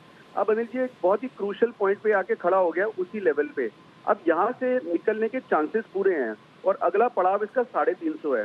लेकिन अनिल जी ये नया ट्रेड है, मैं 295-90 वाले की बात नहीं कर रहा हूँ। नया ट्रेड जिसको लेना है अनिल जी, सितंबर में बंधन बैंक लेना है 312.50-13 में, और इसके साथ अनिल जी कवर्ड कॉल है 310 वाली जो कॉल है उसका रेट है अनिल जी 22 रुपए, ये साथ में बेच देनी है। सो अनिल जी कवर्ड कॉल है, लेना फ्यूचर है और बेचनी 320 की कॉल 310 की कॉल है जिसमें 22 रुपए मिल जाएंगे। अनिल जी 22 रुपए बंधन बैंक 310 के भाव पे बहुत अच्छी कवरेज है और मुझे लगता है कि पूरे के पूरे 20 रुपए घर आ जाएंगे अपने पास, और ये थोड़ा सा पेशेंस वाला सौदा रहेगा और नेक्स्ट मूव इसमें आएगी क्योंकि इंडस ने वो ग्राउंड गेन किया है, RBL ने किया है, ये सिर्फ रह गया था और उसका रीजन यही है कि अब ये डील प्राइस पे आ चुका है। अगर ये यहाँ से क्रॉस करेगा तो अनिल जी 25-30 रुपए की मूव आ जाएगी। अनिल जी एक चीज तो ये तो अनिल जी, और इसके साथ राकेश जी का थैंक यू अनिल जी जिन्होंने याद किया। लेकिन अनिल जी कुणाल जी से एक कंप्लेंट है और आपको रिमाइंडर है, 2 दिन पहले 160 रुपए पे मैंने DLF बोला था कि 200 रुपए की तरफ जा रहा है और कुणाल जी से स्पेशली पूछा था, उन्होंने कहा था कि 170 पे बहुत बड़ा एक रेजिस्टेंस है, वो क्रॉस करेगा तो होगा। अब अनिल जी अब एक बात बताइए, जो कॉल मैं नॉर्मल देता हूँ जिसमें कुणाल जी किसी की इंटरवेंशन नहीं है वो राकेश जी रिकग्नाइज करके बोल देते हैं, और जिसमें कुणाल जी की इंटरवेंशन थी स्पेशली बोला, तो क्या उनका ये फर्ज नहीं बनता कि 170 क्रॉस होते याद करके बताएं? नहीं, आपका देखो, एक तो पहली चीज़ तो ये कि देखो आप दोनों का पर्सनल मामले में मुझे बीच में बोलना नहीं चाहिए। दूसरी बात ये है कि जब से आपने ना इधर उधर राय लेना शुरू किया उसके बाद कुणाल जी ने मन बना लिया, ऐसा मुझे लग रहा है। ये मेरा पर्सनल ऑब्जर्वेशन है, क्या सही है क्या गलत है आप लोग जानो भाई। बाकी है ना, जब से आपने इधर उधर 1-2 लोगों से आपको लगता है कि मंदी की राय लेनी है तो मैं जरा विश्वेश जी से ले लूँ, तेजी की लेनी है तो मैं वागले साहब से या कुणाल जी से लूँ, तो कुणाल मैं इस मामले में थोड़ा कुणाल जी की तरफ थोड़ा ज़्यादा दिख रहा हूँ। कुणाल जी मैं सही हूँ कि गलत बता दीजिए। बिल्कुल 100% सही है आपने बचा लिया अनिल जी आज। हाँ नहीं बचाया नहीं, मैं तो आप दोनों को थोड़ा और लड़वाने की कोशिश कर रहा हूँ। आप ऐसा मत सोचो। मैं तो बिल्कुल मतलब थोड़ा जी अनिल जी आप लड़वाने में सफल रहे, क्योंकि जो आपने बोला ना कि कुणाल जी इधर उधर देखते हैं, कि मैं भी आजकल इधर उधर देख रहा हूँ और मैंने सारी अब जो चेंज करना है पाला चेंज करके राकेश जी की तरफ कर लेना मैंने भी। बिल्कुल, चलिए कोई बात नहीं, एडवाइस सही मिलनी चाहिए जहाँ से भी मिले, लेकिन हाँ DLF आपका भागा है और दम लगा कर भागा है, इसमें कोई डाउट नहीं है। बंधन बैंक तो आप बार बार है ना, मैं भी कुणाल जी के पक्ष में इसलिए गया आशु जी कि आप बार बार बोल रहे थे कि आपने बंधन बैंक सबसे पहले दिया, देखो उन्होंने बोला भी राकेश जी को, अरे मैं आज सुबह से बोल रहा हूँ सबसे पहले आशु जी ने बंधन बैंक राय दी। आपने मुझे तो बोला ही नहीं थैंक यू कि अनिल जी आपने मुझे भी याद किया। हाँ मैं तो आपको नहीं बिल्कुल थैंक यू अनिल जी। लेकिन अनिल जी जो हो गया सो हो गया, अब ये नया ट्रेड है अनिल जी, नया ट्रेड बहुत है। तो 295 में जिसने लिया है अनिल जी, मैं गारंटी से कहता हूँ बाकी सब ने भी दिया, आज सब प्रॉफिट बुक कर चुके होंगे। अब नया क्या करना है, तो अनिल जी मैं फिर से नया ट्रेड दे रहा हूँ कि अब फिर बंधन बैंक ले सकते हैं और इस तरह से ले सकते हैं, जो पुराना प्रॉफिट है वो घर आ गया, अब नया भी आएगा। परफेक्ट। बहुत बहुत शुक्रिया आशु सर, बंधन Thank बैंक you, की ये thank you, बेहतरीन अनिल। कॉल देने के लिए। 3:01 हो चुके हैं और ये है परफेक्ट समय सेठी साहब से मुलाकात करने का। सदाबहार सेठी साहब बिल्कुल आपकी जिंदगी में मार्केट में बाहर लाने के लिए है तैयार। उससे पहले एक बार जल्दी से आईडीएफसी के नतीजे देख लीजिए। मुनाफे से घाटे में आया है आईडीएफसी, ये है आपके सामने रिजल्ट्स इस वक्त। कुणाल जी चार्ट तैयार कर लीजिए। आईडीएफसी 2% नीचे है। आजकल घाटे में आती तब भी कंपनी स्टॉक गिरते नहीं, क्योंकि सबको पता है घाटा होने वाला है। 5 करोड़ के मुनाफे के मुकाबले में 26 करोड़ का घाटा आईडीएफसी लिमिटेड। चार्ट्स कुणाल जी। अरे जी देखिए, एक ब्रेकडाउन आते हुए दिख रहा है। काफ़ी बड़ा रनअप भी हम ऑलरेडी स्टॉक में देख चुके हैं, तो इस तरह का करेक्शन आना बिल्कुल लाजमी है। लेकिन एक बड़ा सपोर्ट भी मुझे चार्ट पर अनिल जी नजर आता है। ये 28 रुपये 50 पैसे के आसपास है। अभी 28 रुपये 75 का भाव है, तो बिल्कुल सपोर्ट के करीब अब स्टॉक ट्रेड कर रहा है। तो मुझे लगता है कि इन स्तरों पर थोड़ा वेट एंड वॉच करना चाहिए। अगर 28.50 के नीचे आज बंदी आती है तो एक बार प्रॉफिट बुक करके बाहर आ जाना चाहिए जिनके पास भी पोजीशन है। अदरवाइज होल्ड करें। मुझे लगता है कि दोबारा स्टॉक एक बार 29.50 30 के लेवल्स दिखाएगा, तो 28.50 के नीचे क्लोज आने पर एग्जिट करने की राय रहेगी। Okay perfect. तो ये है आपके लिए राय आईडीएफसी पर। आइए सेठी साहब को बिना समय गंवाए तुरंत प्रभाव से करते हैं कनेक्ट बिगुल के साथ।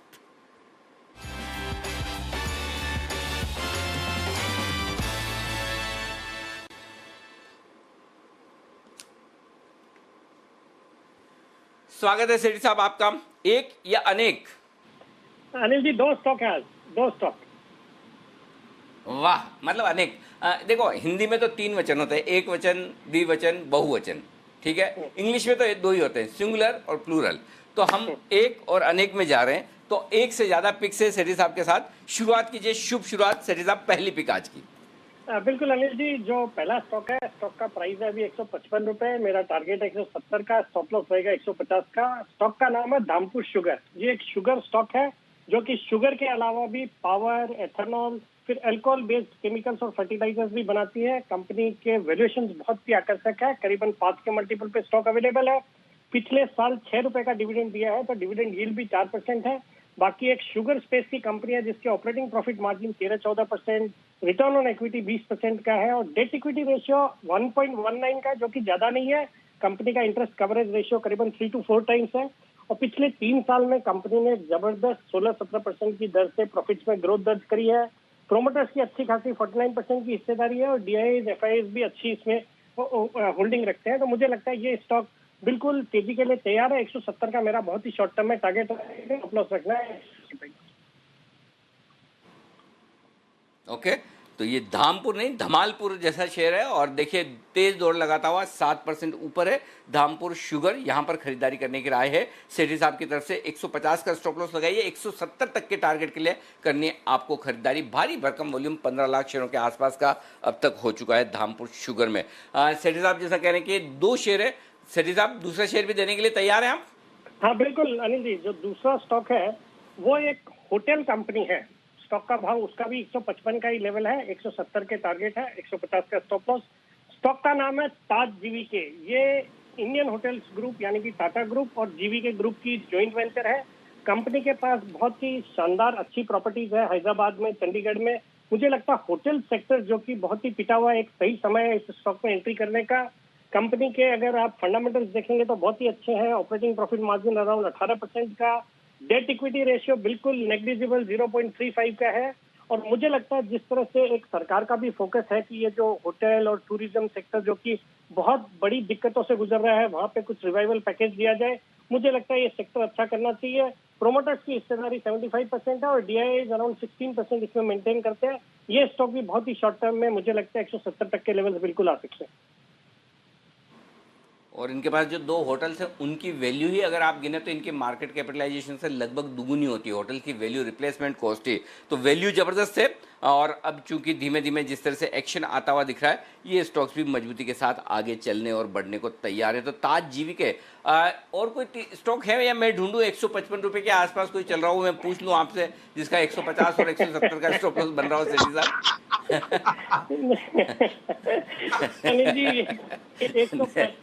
तुक्का नहीं है, ये तो दोनों स्टॉक की ऐसे ही आ गए जो तो 55 के आसपास ही ट्रेड पे थे। बाकी आज के लिए स्टॉक रहेंगे। तो मैं दर्शकों के लिए एडवाइजरी जारी कर दूं, ऐसा नहीं कि सारे 155 वाले स्टॉक जो भी आज है जो 155 पर ट्रेड करें उसमें आप 150 का स्टॉप लॉस लगाकर 170 के लिए ले लें। सिर्फ वही खरीदें जो सेठी साहब कह रहे हैं। सेठी साहब के जो रिकमेंडेशन है उसके बियॉन्ड एडवेंचर करने की कोशिश ना करें। बहुत बहुत शुक्रिया सेठी साहब, जो 2 बेहतरीन पिक्स आपने हमारे दर्शकों को दी। आज एफएनओ का स्टॉक तो कोई सेठी साहब ने आज दिया नहीं है, बहुत कम ही देते हैं, तो कैश मार्केट के स्टॉक्स और वहीं पर एक्शन भी भरपूर है, तो जाहिर सी बात है वहाँ खरीदारी करने की राय आपके लिए आती हुई दिख रही है। 3:10 भी होने वाले हैं। थोड़ी देर में जय ठक्कर जुड़ेंगे जो देंगे आपको कैश का ऑप्शन, उस पर भी हम करेंगे फोकस।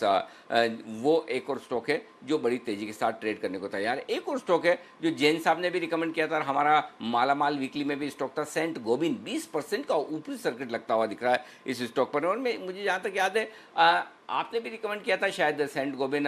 सुमित जी जरा इसके चार्ट देख लीजिए एक बार। अनिल जी देखिए, स्टॉक के अंदर मोमेंटम तो है, स्टॉक के अंदर तेजी का व्यू लेके ही काम करें। जिन्होंने भी पोजीशंस बनाई है वो पोजीशंस होल्ड कर सकते हैं। यहाँ से स्टॉक और भी ऊपर का मूव दिखाना चाहिए आने वाले दिनों के अंदर, तो जो पोजीशंस बना के चल रहे हैं वो होल्ड करें। फ्रेश बाइंग के लिए थोड़ा सा वेट करना चाहिए, बट एग्जिस्टिंग पोजीशंस को होल्ड करके चला जा सकता है। 67 जो 40 के लेवल है, यहाँ से स्टॉक ऊपर में 70 रुपए से लेकर 72 रुपए तक का अपसाइड मूव और दिखा सकता है। सेंट गोबिन यहाँ पर नजर डालिए, शानदार उछाल आया है, 20% की तेजी आपको स्टॉक दिखा रहा है। जैन साहब एक और स्टॉक आपके लिए, जिलेट इंडिया, इसके कल नतीजे आए थे और considering the circumstances, work from home है, लोग शेव कम कर रहे हैं, उतने खराब नतीजे नहीं थे। मार्जिन्स में हमने एक्सपेंशन देखा है, टॉप लाइन में गिरावट जरूर है पर उतनी भारी गिरावट नहीं थी। कैसे देखना चाहिए सर इन सिचुएशन में? जिलेट इंडिया के ठीक ठाक रिजल्ट आए और स्टॉक पर आपकी राय? नहीं, बिल्कुल बाइंग की राय है। और ये स्टॉक पे देखिए, वैसे मैंने कुछ महीनों पहले दिया था, उसके बाद टारगेट भी अचीव हुआ, फिर ये नीचे आया, एक बहुत बड़ा अंडर परफॉर्मर है। बट ऐसे माहौल में ऐसे ही टाइप के स्टॉक्स को ढूंढ रहे हैं जो कि बहुत ज्यादा चले हुए नहीं हो। और जो आपने सही कहा, देखिए हम थोड़ा बहुत तो शेप फिर भी करना ही पड़ता है। लॉकडाउन में लोगों ने इतना नहीं किया, मैंने भी बहुत दिनों बाद कल परसों किया है। 15-15, 20-20, 25-25 दिन बाद करते हैं अब। और दाढ़ी वाले लोग ज्यादा हो गए हैं, तो शायद एक कैलकुलेशन भी मैंने पढ़ी थी कि दाढ़ी की वजह से कितना जो भी ये ट्रेंड में है, इनमें है, इस कंपनी को कितना बड़ा ओवर द पीरियड एक लॉस ऑफ रेवेन्यू हो रहा है। बट फिर भी मैं ये कहूंगा, जिलेट इज जिलेट, ये चलेगा और बहुत बढ़िया लेवल्स पे है। और दूसरा, जो अभी थोड़ी देर पहले सेंट गोबिन की बात हो रही थी, मैं ये कहूंगा कि वो 65 रुपए का मैंने टारगेट दिया था, इवन हमने अभी ट्वीट भी कर दिया। और 10 अगस्त को जैन साहब के जेम्स में ये स्टॉक रेकमेंड किया गया था और उसके बाद उस दिन तो चला ही था, फिर थोड़ा नीचे ही आता है स्टॉक जनरली, और फिर उसके बाद नॉन स्टॉप बहुत बढ़िया रिटर्न्स दे रहा है और ऑलमोस्ट 65 रुपए का जो टारगेट था वो अचीव्ड है। और मैं कहता हूं कि अगर ऐसे माहौल में, जबकि रिजल्ट्स वगैरह बहुत अच्छे नहीं और ये स्टॉक ऐसा परफॉर्म कर रहा है, तो आने वाले दिनों में ये और भी अच्छा करेगा, क्योंकि ये ऑटो इंसिलरी में है और भी बहुत बढ़िया प्रोडक्ट्स में है। मुझे लगता है कि स्टॉक को कंटिन्यू कर सकते हैं और 75 रुपए के टारगेट के लिए बिल्कुल होल्ड किया जा सकता है। बाकी for Gillette I am bullish and मुझे लगता है कि स्टॉक में भी बिल्कुल लिया जा सकता है। तेजी का काम करे और 6,500-7 हजार तक के टारगेट्स के। ओके, तो दोनों जैन साहब की जो प्रीवियस रिकमेंडेशन है अच्छा परफॉर्म कर सकती हैं। सेंट गोबिन पर अब नया टारगेट है 75 रुपए का, वहां पर नजर रखिए। आज तो खैर 20% का सर्किट है। और जिलेट यहाँ पर भी आप 7,000 के लेवल्स आते हुए देख सकते हैं, तो वहां पर भी एक्शन आपको भरपूर दिखेगा। ऑटो स्टॉक्स में आज सिलेक्ट ऑटो स्टॉक्स में अच्छा मूव आ रहा है, कुछ 4 व्हीलर्स में और उनसे रिलेटेड ऑटो एंसिलरीज में अच्छा मूवमेंट है और ऑटो सेल्स नंबर्स का भी इंतजार है जहां तक अगस्त के महीने का सवाल है। चलिए एक अनुमान देख लेते हैं, कुशल ने रिसर्च तैयार करी है। कुशल बताइए किस तरह का अनुमान लगाया जा रहा है अगस्त ऑटो सेल्स के लिए? ओके, कुशल के ऑडियो के साथ थोड़ा इशू है, दोबारा कुशल के साथ जुड़ने की कोशिश करते हैं। तब तक सुमित जी, एक कैश में सीमेंट स्टॉक में देख रहा था जहां पर एक उछाल आया था, जेके सीमेंट, थोड़ी देर पहले एक स्पाइक भी हमने आते हुए देखा है। जेके सीमेंट पर कोई राय? दीपांशु, जेके सीमेंट के अंदर तेजी में बने रहे, स्टॉक के अंदर ओवरऑल तेजी का ट्रेंड है, स्टॉक चार्ट्स के ऊपर अच्छा दिख रहा है। स्टॉक पिछले 3 से 4 महीनों में लोअर लेवल से तेजी दिखा रहा है। 1520 के आसपास स्टॉक अभी ट्रेड कर रहा है। 1480 1490 का नीचे में सपोर्ट है और ऊपर में 1540 से लेकर 1550 तक का इमीडिएट अपसाइड मूव देखने को मिल सकता है। और 1550 का लेवल तोड़ने पे ये तेजी एक्सटेंड करेगा और 1600 तक का मूव भी दिखाएगा। तो तेजी के अंदर बने रहे, पोजीशंस होल्ड करके चले। ओके, ये है आपके लिए जेके सीमेंट पर आए डेज हाई पर स्टॉक ट्रेड कर रहा है फिलहाल। वागले साहब, एक्शन हम देख रहे हैं आज एस्कॉर्ट्स में भी। ऑटो स्टॉक्स की अगर बात करें 2-2.5% का उछाल एस्कॉर्ट्स में है। वैसे तो एक कंसोलिडेशन दिख रही है चार्ट पर सर, पर कोई मूवमेंट है एस्कॉर्ट में, कोई ट्रेड है? दीपांशु, अगर ये कल के दिन में 1172 के पार निकलेगा, मेरे हिसाब से इसमें 30-40 रुपए की मूव आ सकती है। अभी 1155 के आसपास है, मैं थोड़ा सा वेट करूंगा। अभी आज बाय करने की सलाह नहीं है। ओके, अभी बाय करने की सलाह नहीं है, पर देखते हैं अगर मूवमेंट आता है। तब तक जान लेते हैं कि किस तरह के अनुमान लगाए जा रहे हैं जहां तक ऑटो सेल्स का सवाल है। बताइए कुशल। जो देखिए ऑटो सेल्स के नंबर्स में खासकर पैसेंजर व्हीकल्स और ट्रैक्टर सेगमेंट जो है वो अगस्त जो महीना रहा है उसमें आउट परफॉर्म करते हुए नजर आएंगे बिक्री में। इनफैक्ट पैसेंजर व्हीकल्स की जो रिकवरी है वो टू व्हीलर्स के मुकाबले फास्टर होती हुई नजर आएगी। जो पिछले 2 महीनों में टू व्हीलर्स ने लीड ली थी, अब पैसेंजर व्हीकल्स की बारी आती हुई नजर आ रही है। इनफैक्ट अगर आप देखें यहाँ पर तो जिस हिसाब से डिमांड की रिकवरी हुई है, सबसे पहले टू व्हीलर्स की बात कर लेते हैं। आप देखिए हीरो मोटोकॉर्प यहाँ पर आउट परफॉर्मेंस लगातार जारी है पिछले 2-3 महीनों से, और इस बारी भी अनुमान लगाए जा रहे हैं करीब 8-8.5% की बढ़त जो है आपको इनके नंबर ऑफ यूनिट सोल्ड अगस्त महीने में देखने को मिलेंगे। वहीं बजाज ऑटो में करीब 9-9.5% की अंडर परफॉर्मेंस एक्सपेक्टेड है। साथ ही अगर आप 4 व्हीलर्स की बात करें, जो पैसेंजर व्हीकल सेगमेंट है उसमें मारुति आउट परफॉर्म करता हुआ दिखेगा। करीब 22% की बढ़त के साथ 1,30,000 यूनिट्स कंपनी बेचती हुई नजर आ सकती है। पर महिंद्रा एंड महिंद्रा वहां पर अगर आप देखें तो मंथ ऑन मंथ तो इंप्रूवमेंट रहेगी, पर सालाना आधार पर अभी भी नेगेटिव टेरिटरी में ट्रेड करता हुआ, माफ कीजिए, नेगेटिव टेरिटरी में इसके जो यूनिट्स के आंकड़े हैं वो आते हुए दिखेंगे। करीब 15.5% का फॉल यहां पर देखने को मिल सकता है। कमर्शियल व्हीकल सेगमेंट यहां पर जो है इस हिसाब से जो रुझान दिख रहा है वो अभी भी नेगेटिव टेरिटरी में है और इसको ज्यादा वक्त लगेगा रिकवरी में, और उसी वजह से अशोक लेलैंड और आइशर मोटर जो VECV सेगमेंट है वहां पर करीब 23 से 35% की फॉल एक्सपेक्टेड है। और अंत में जो ट्रैक्टर सेगमेंट है, M&M लगातार आउट परफॉर्मेंस आपको दिखाता हुआ दिख रहा है इसमें, जिस हिसाब से रूरल डिमांड है, और अगस्त महीने में भी 28% की बढ़त इनके ट्रैक्टर सेगमेंट में एक्सपेक्टेड है। तो ये हैं वो आपके लिए तमाम ऑटो बिक्री के आंकड़ों का अनुमान। जय ठक्कर जुड़ चुके हैं हमारे साथ और लेते हैं कैश का ऑप्शन।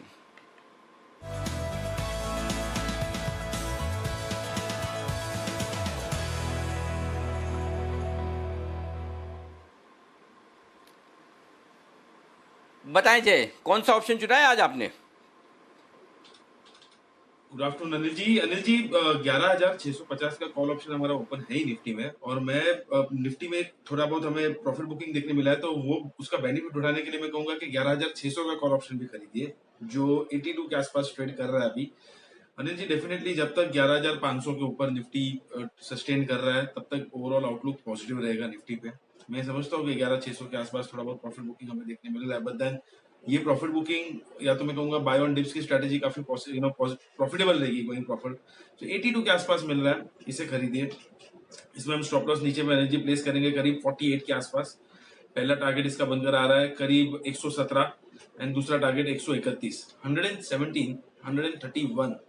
ये दो टारगेट्स के लिए 11,600 का निफ्टी का कॉल ऑप्शन 3 सितंबर की एक्सपायरी का खरीदना है। 46 से लेकर 48 का एक अच्छा सपोर्ट रेंज है, तो वो स्टॉप लॉस प्लेस कर ये बाय करना है। अनिल जी, ये इंडेक्स में कॉल है। बाकी अनिल जी मेरे पास दो स्टॉक ऑप्शन, एक स्टॉक ऑप्शन है सॉरी, और एक कैश सेगमेंट का कॉल है।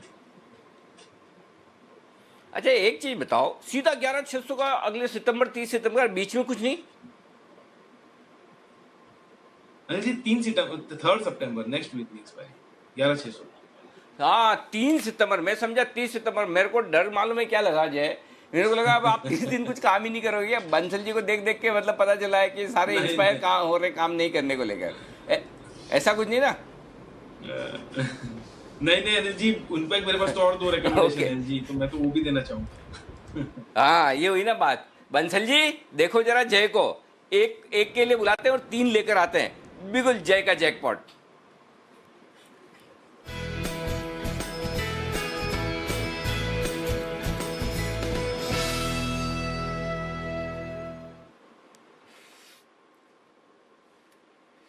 जी बताएं जय, अब आपका पहले तो फ्यूचर्स वाला बताओ। बिल्कुल अनिल जी फ्यूचर्स में अगर मैं देख रहा हूँ कि हमने कल भी दिया था, वो था इंडिया बुल हाउसिंग फाइनेंस पर कॉल ऑप्शन। अनिल जी हमने रेकमेंड किया था 215 का कॉल ऑप्शन, 5 रुपए के आसपास 11 रुपए का टारगेट था, वो तो टारगेट हासिल हो गया अनिल जी। अब 220 के आसपास अभी ये ट्रेड कर रहा है और इसका भी at the money call option लेकर चल रहा है। सितंबर सीरीज का 20 रुपए 50 पैसे के आसपास ये ट्रेड कर रहा है अनिल जी। 20.50 इसको ट्रेड करना है अनिल जी सॉरी एक मिनट, स्ट्राइक चेंज करना पड़ेगा इसका। करीब मैं जो देख रहा हूँ इसका 220 का कॉल ऑप्शन थोड़ा सा हमें आउट ऑफ द मनी सही रेंज में नहीं मिल रहा है अनिल जी। सो अनिल जी फ्यूचर्स का मैं एक और आपको निकाल कर देता हूँ, ये एक्चुअली कॉल ऑप्शन में इतना कुछ खास मजा नहीं आ रहा, मैं कैश सेगमेंट का आपको दे देता हूँ। So Gujarat alkali energy cash segment का स्टॉक एनर्जी जो मैं तुरंत प्रभाव से देना चाहूंगा। 368 के आसपास ट्रेड कर रहा है, 368 के आसपास ट्रेड कर रहा है अनिल जी, और ये मिस नहीं करना चाहिए। इनफैक्ट मुझे याद है मैंने इसको 10 की कमाई में रेकमेंड किया था, फिर बाद में सिटी साहब ने रेकमेंड किया इसको, एंड अब ये स्टॉक में ब्रेकआउट आ चुका है अनिल जी। 368 के आसपास ट्रेड कर रहा है, बहुत ही बड़ा सिमेट्रिकल ट्रायंगल पैटर्न में से ब्रेकआउट है।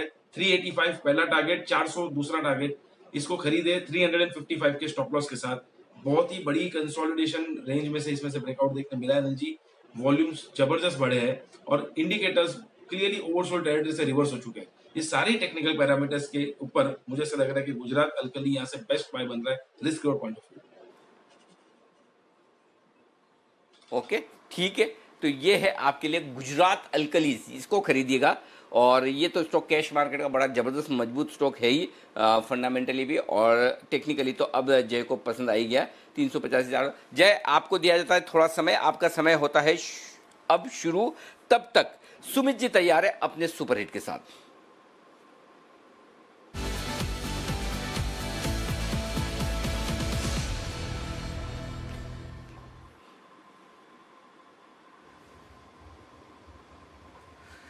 बताएं सर।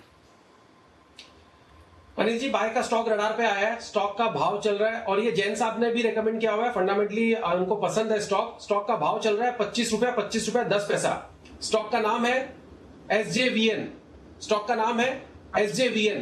अभी 2% ऊपर है, स्टॉक में ब्रेकआउट है, स्टॉक में 10 लाख प्लस शेयर्स का वॉल्यूम देखने को मिल रहा है। स्टॉक ने फरवरी 2020 के हाई तोड़े हैं, स्टॉक 200 DMA के ऊपर आ चुका है और जिस तरह से मोमेंटम स्टॉक दिखा रहा है, प्राइस एक्शन जो देखने को मिल रहा है, उसको देखते हुए मेरे को लगता है कि SJVN यहां से एक अच्छा अपसाइड मूव दिखाएगा और 2 से 3 दिनों के अंदर ये स्टॉक के अंदर यहां से एक अच्छा अपसाइड मूव देखने को मिलना चाहिए, जिसमें 26 रुपए 50 पैसा और 29 रुपीज 50 पैसा ये 2 टारगेट होंगे। 26 रुपए 50 पैसा पहला टारगेट होगा, 29.50 दूसरा टारगेट होगा। बाय करें SJVN को CMP पे, छोटा सा स्टॉप लॉस नीचे में लगाए 24 रुपए 25 पैसे का, 24.25 के स्टॉप लॉस से खरीदारी करके चले 26.50 से 29 रुपीज 50 पैसे के टारगेट्स के लिए। ठीक है, तो ये है आपके लिए SJVN। जैन साहब पसंद है आपको SJVN 25 से 20 रुपए में? बिल्कुल है अनिल जी। SJVN, NHPC ये दोनों, और मुझे ये हाइड्रो पावर वाली कंपनियां दोनों पसंद है। और SJVN देखिए मैं बहुत सालों से वैसे रेकमेंड कर रहा हूं, और ये स्टॉक्स थोड़े स्लो होते हैं, ज्यादा चलते नहीं है, बट फंडामेंटली बहुत अच्छे हैं। चूंकि PSUs है तो इनके साथ वो हमेशा वो तलवार लटकी हुई रहती है। तो overall but I am very bullish on it, and मुझे ऐसा लगता है कि 30 रुपए का टारगेट तो बहुत आराम से अचीव करेगा। और एक और चीज में बहुत अच्छी जो मुझे लगी, अभी देखिए जय ने सेठी साहब का नाम लिया और सुमित जी ने मेरा नाम लिया, तो ये देखिए किस तरीके से सब एक दूसरे के कॉल्स को हम लोग याद भी रखते हैं और किस तरीके से एक कोहेसिव वो बन जाती है कि टेक्निकली फंडामेंटली हर तरीके से चीज सामने आती है। और आई थिंक ये माहौल बनाने में अनिल जी आपका बहुत बड़ा हाथ है। ये एक मैं जनरली एक मेरा ऑब्जर्वेशन था, मैं बहुत दिनों से सबको देख रहा था, थोड़ी देर पहले आशु जी और कुणाल जी, और ये एक ऐसा माहौल, एनालिस्ट जो एक दूसरे में पहले कॉम्पीट करते थे और अब सब कोऑपटिशन के साथ बहुत बढ़िया काम कर रहे हैं और व्यूअर्स को बहुत फायदा मिल रहा है। अनिल जी सॉरी लास्ट मिनट्स में मैंने एक एक्स्ट्रा कमेंट देके थोड़ा समय लिया। ना अरे सर सबसे कम तो टाइम आप ही लेते हो, बाकी लोगों का तो हिसाब किताब आप समझ तो गए होंगे। आप मौका भी नहीं आता ये तो यार। यहाँ तो ऐसा है कि मतलब थोड़े टाइम बाद में मैं बताऊं आपको, बता दूं ईमानदारी से, एंकर का रोल इतना ही रह जाएगा, जैसे ही कोई एक्सपर्ट सांस लेने का यूं करे तब तक एंकर चालू हो जाएगा, तो बीच में एंकर को मौका भी नहीं मिलेगा, ये समझिए। अरे श्रीकांत जी भी आए हुए, श्रीकांत जी से तो बात ही नहीं हुई, श्रीकांत जी से भी बात करते हैं। और तब तक एक बार जय है ना बिगुल बजवाना चाहते हैं, जय के लिए जल्दी से बिगुल, जय का जैकपॉट।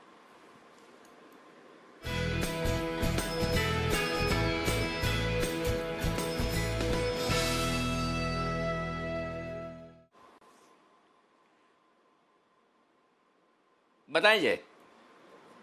अनिल जी, खरीदना है महिंद्रा एंड महिंद्रा का M&M का 660 का कॉल ऑप्शन सितंबर सीरीज का, जो अभी हमें मिल रहा है 16.5-17 के रेंज में। M&M में बहुत ही बढ़िया फिर से एक रिवर्सल देखने मिल रहा है। ये अप ट्रेंड में रहा ही था, थोड़ा बहुत प्रॉफिट बुकिंग कंसोलिडेशन स्टॉक में देखने मिला और फिर से एक अप ट्रेंड में आया। तो 16.5-17 के रेंज में इसको खरीदना है अनिल जी। इसमें स्टॉप लॉस रहेगा 12.5 का, 12.5 का छोटा सा स्टॉप लॉस है, बट पहला जो टारगेट इसका बनकर आ रहा है वो है 23 and second target is 2650।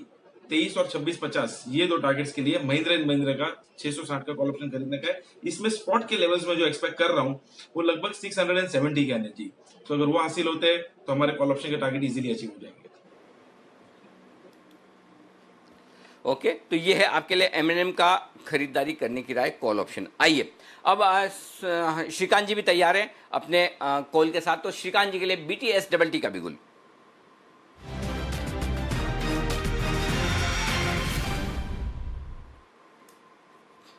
Ji Anil ji, LIC housing एक स्टॉक अच्छा लग रहा है और इसमें काफ़ी अच्छा एक कंसोलिडेशन हुआ था और ये कंसोलिडेशन लगभग 4 महीने तक चला था। उसके बाद उसने ब्रेकआउट दिया है और वो भी वॉल्यूम काफ़ी स्ट्रॉन्ग वॉल्यूम के साथ वो ब्रेकआउट देखने मिला था। तो ये क्लियरली इंडिकेट कर रहा है कि पिछले 2 दिन से इसमें कंसोलिडेशन हो रहा है और एक अच्छी तेज़ी बन सकती है। तो करंट लेवल से 303-304 ये कैश के लेवल से LIC हाउसिंग 304 के आसपास से बाय करके चले। टारगेट्स रहेंगे 325 रुपए के और यहाँ पे स्टॉप लॉस रहेंगे 295 के। तो 1 से 2 दिन के लिए ट्रेड बनाइए, लेकिन ये ट्रेड काफी स्ट्रॉन्ग कैंडिडेट हो सकता है। LIC हाउसिंग यहाँ पर नजर रखिए, नतीजों के बाद से एक अच्छी रैली आपने स्टॉक में आती हुई देखी है। अगस्त सीरीज एक्सपायरी के बस कुछ ही मिनट बाकी हैं, जल्दी से बिगुल बजाते हैं और जान लेते हैं अनिल जी की फाइनल स्ट्रैटेजी क्या है।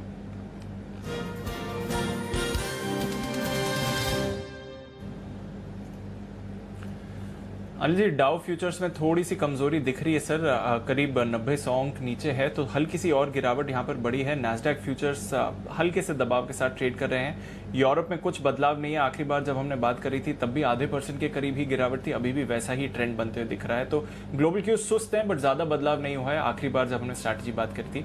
बताइए सर क्या करना चाहिए। करना क्या है, मतलब डाउ फ्यूचर कितना दिख रहा है दीप? एक मिनट, डाउ फ्यूचर जरा मुझे फिर से, हाँ 90 पॉइंट है, थोड़ा नीचे है। ओके, तो एक काम करते हैं दीप, अभी वैसे तो क्लोजिंग जो हो रही है ना वो बहुत ही बढ़िया है। 11,550 आपको मैं बात कर ही रहा था कि कोई ट्रेड है नहीं आखिरी घंटे में, 11,550 11,600 की रेंज में रह जाएगा। देखिए तब जब हम बात कर रहे थे तो 11,570 था, अभी 11,565, तो पूरे 1 घंटे में कुछ नहीं हुआ। इसलिए मैंने कोई ट्रेड की राय नहीं दी, क्योंकि डेटा साफ बता रहा था कि यहीं फंसा रहेगा। मतलब ऐसा नहीं कि मतलब एक्सपायरी का दिन है, लोग शॉर्ट है, इसका मतलब शॉर्ट कवरिंग होगी, कोई ज़रूरी नहीं है ऐसा। आखिरी 1-1.5 घंटे में हर बार कुछ होना ज़रूरी नहीं है। और पिछली 2 एक्सपायरी से आप देखिए, दोनों एक्सपायरी में पिछली बार भी मैंने कहा कोई ट्रेड नहीं दिख रहा है, ये यहीं के यहीं हम खत्म हो जाएंगे। आज भी देखिए वहीं का वहीं 23,600 पर हम थे बैंक निफ्टी में, और मैंने कहा यहीं के यहीं खत्म हो जाएंगे, एग्जैक्टली वहीं के वहीं। तो एक्चुअली मैं बताऊँ आपको, अंदाज़ा ये लगाना कि एक्सपायरी के दिन शॉर्ट कवरिंग हो जाएगी आखिरी 1-1.5 घंटे में या गिर जाएगा, उसके बजाय ये अंदाज़ा लगाना ज़्यादा मुश्किल काम है कि आप वहीं का वहीं रहेंगे, क्योंकि आमतौर पर मूव आने की संभावनाएं ज़्यादा होती है। और ऐसे में अगर आप ये अनुमान लगाना चाहते हैं कि मूव नहीं आएगा, मैं ये कह रहा हूँ वो ज़्यादा मुश्किल काम है, वो करके दिखाना बड़ा मुश्किल है, अनलेस कि आपने बहुत अच्छे से डेटा पढ़े हों, समझे हो, विश्लेषण किया और डेटा की समझ हो, अदरवाइज बहुत मुश्किल काम है। क्योंकि कभी भी ये रिस्क हमेशा रहती है एक्सपायरी के दिन की मूव आ जाता है, तो मूव नहीं आएगा ये बताना ज़्यादा इंपॉर्टेंट काम है। और एग्जैक्टली वैसा होता हुआ दिखा कि मूव नहीं आया है, तो डेटा के हिसाब से बिल्कुल मार्केट परफेक्ट है। अब ये तो हो गया आज का काम। जहाँ तक कल का सवाल है दीप, हम न्यूट्रल होकर जाएंगे, फ्रेश खरीदारी करेंगे, कल खरीदेंगे। जिन लोगों की खरीदारी की हुई है वो रखें, कोई दिक्कत नहीं स्टॉप लॉस के साथ। रीज़न बताता हूं क्यों फ्रेश खरीदारी कल नहीं करेंगे। पहली चीज़, इस पूरे हफ्ते में 4 दिन एक्सपायरी के हफ्ते में मंथली सीरीज थी, कोई करेक्शन आया नहीं। जब करेक्शन नहीं आया तो हम इंतज़ार करेंगे थोड़े से नीचे मिलने का। क्यों करेंगे? क्योंकि डाउस 90 पॉइंट 100 पॉइंट नीचे है। डाउस 90-100 पॉइंट नीचे, 4 दिन आपको शॉर्ट कवरिंग का सहारा मिल गया, खरीद लिया, ये सब कुछ हो गया। तो अब आपके लिए क्या है कि पॉइंट सिंपल है, अब यहाँ से रिस्क रिवॉर्ड रेशियो थोड़ा फेवरेबल कम है। कल आपको शॉर्ट कवरिंग का सहारा नहीं मिलेगा, कल आपको क्या चाहिए? फ्रेश खरीदारी। और फ्रेश खरीदारी जब कल होगी तो फिर आप आराम से कल के लिए वेट कीजिए। तो मैं कहूँगा जो पुरानी पोजीशन पड़ी है आपके पास वो होल्ड कीजिए, फ्रेश नहीं खरीदारी हम कल करेंगे जी। ओके, पुरानी पोजीशन है तो होल्ड करिए, स्टॉप लॉस स्ट्रिक्ट मेंटेन करिए, वहां पर फ्रेश खरीदारी कल करेंगे। अब एक्सपायरी को निकल जाने दीजिए और उसके बाद ही आप बाजार पर एक फ्रेश कॉल ले सकते हैं। पर अच्छी सीरीज रही है जहां तक अगस्त सीरीज का सवाल है। 4-4.5% की आपने तेजी निफ्टी पर देखी है, 8.5% की तेजी आपने बैंक निफ्टी पर देखी है, बल्कि लगभग आप कह सकते हैं 9% की तेजी इस सीरीज में आपने बैंक निफ्टी को देखी है। तो अच्छी तरह से बैंक्स ने आउट परफॉर्म करा है जहां तक निफ्टी स्टॉक्स का सवाल है। आइए देख लेते हैं क्लोजिंग पर किस तरह का सेटअप लग रहा है। 11,550 के ऊपर ही अब एक्सपायरी आती हुई दिख रही है। प्रोविजनल क्लोज ऑफ कोर्स होगा, फाइनल फिगर का इंतजार करेंगे। निफ्टी बैंक भी 200 अंकों की तेजी के साथ 23,600 के करीब वहां पर एक्सपायरी आती हुई दिख रही है। तो भरपूर एक्शन रहा है आज एक्सपायरी के दिन और इस एक्सपायरी में भी। इंडसइंड बैंक स्टार रहा है पिछले 2-3 दिनों से। मल्टीपल एक्सपर्ट्स ने जी बिजनेस पर इस स्टॉक पर आपको रिकमेंडेशन दी है और सारे के सारे टारगेट्स भी आपको हिट होते हुए दिखे हैं। तो बढ़िया एक्शन आपको इंडसइंड बैंक पर दिखा है। साथ ही आज ऑटो स्टॉक्स पे एक बार फिर एक्शन था। 4 व्हीलर्स पे आज लीड ली थी M&M, टाटा मोटर्स, यहाँ पर खरीदारी थी। मारुति सुजुकी से भी आपने पार्टिसिपेशन आते हुए देखा था। SBI लंबे कंसोलिडेशन के बाद बढ़िया ब्रेकआउट 216 के लेवल्स पर। SBI, HDFC लिमिटेड ने सपोर्ट किया है मार्केट्स को। HDFC लाइफ में भी खरीदारी थी। ICICI bank, Asian paints, BPCL और हिंडाल्को यहाँ का भी अच्छा प्रदर्शन रहा। रिलायंस की कमजोरी थी, इसलिए मार्केट्स पर थोड़ा दबाव आपने आते हुए देखा। निफ्टी उतना ऊपर नहीं जा पाया, 1.5% नीचे रिलायंस, ONGC, बजाज ऑटो, कोटक, कोल इंडिया, जी एंटरटेनमेंट, अदानी पोर्ट्स, भारतीय इंफ्राटेल यहाँ पर भी थोड़ा दबाव बनते हुए दिखा है। और स्टॉक्स की बात करें तो बैंक्स और NBFCs पर ही एक्शन था, पर उससे आगे थे आपके सारे के सारे रियल एस्टेट स्टॉक्स। DLF यहाँ पर नजर डालिए, 9.5% की तेजी। सेंचुरी टेक्सटाइल्स वायदा कारोबार में आखिरी दिन 8% की तेजी।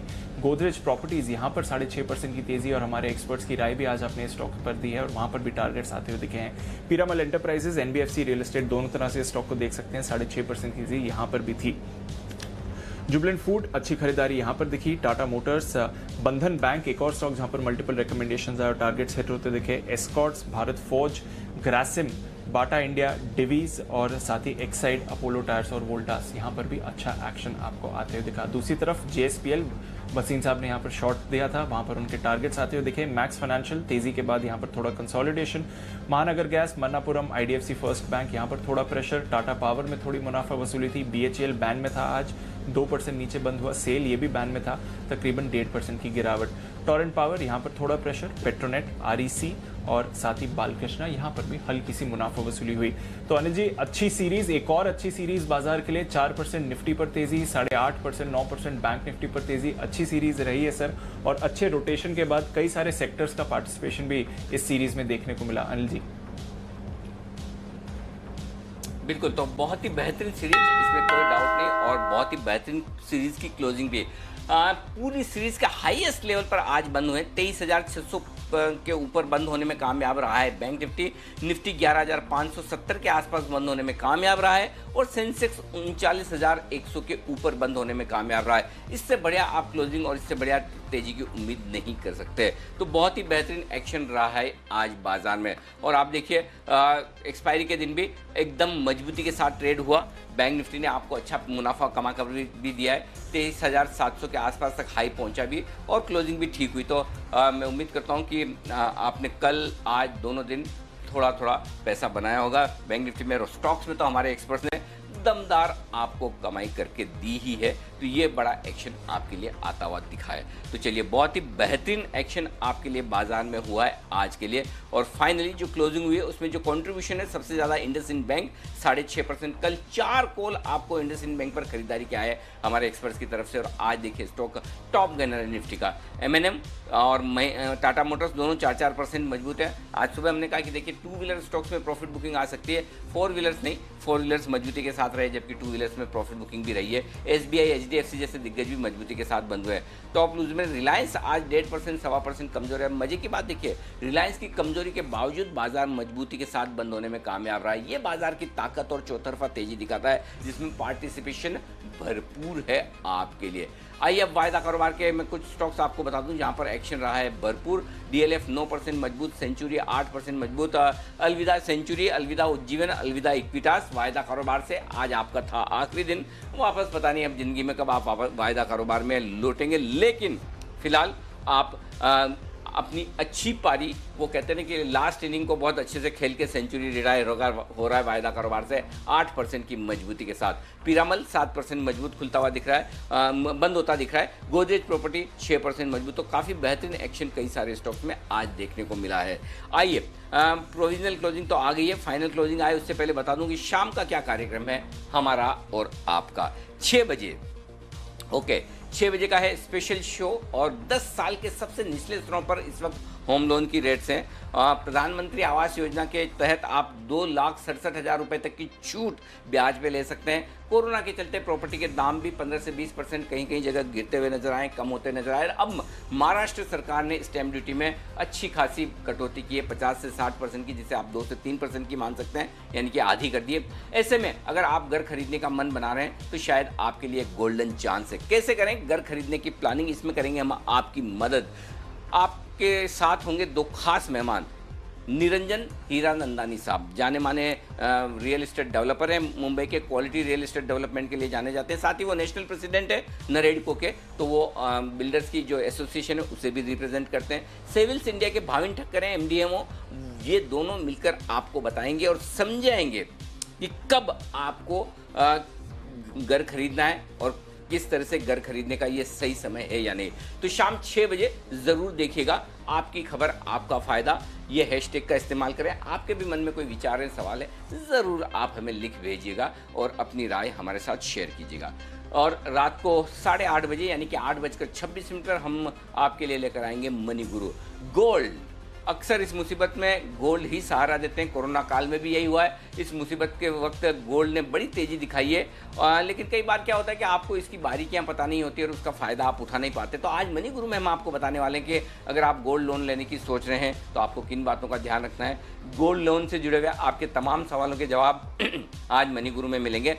रात 8:26 पर गोल्ड लोन मुसीबत में सहारा, किस तरह से आप गोल्ड लोन लेकर फ़ायदा उठा सकते हैं, ये आपके लिए होगा। लेकिन गोल्ड और सिल्वर में ज़बरदस्त उछाल, ज़बरदस्त एक्शन देखने को मिल रहा है, लेकिन चूंकि ऑलरेडी बंसल साहब ने तो कह दिया मेरा इंटरेस्ट हो चुका है खत्म। लेकिन सुमित जी, गोल्ड के चार्ट्स वगैरह, सिल्वर के चार्ट्स आपको क्या कह रहे हैं?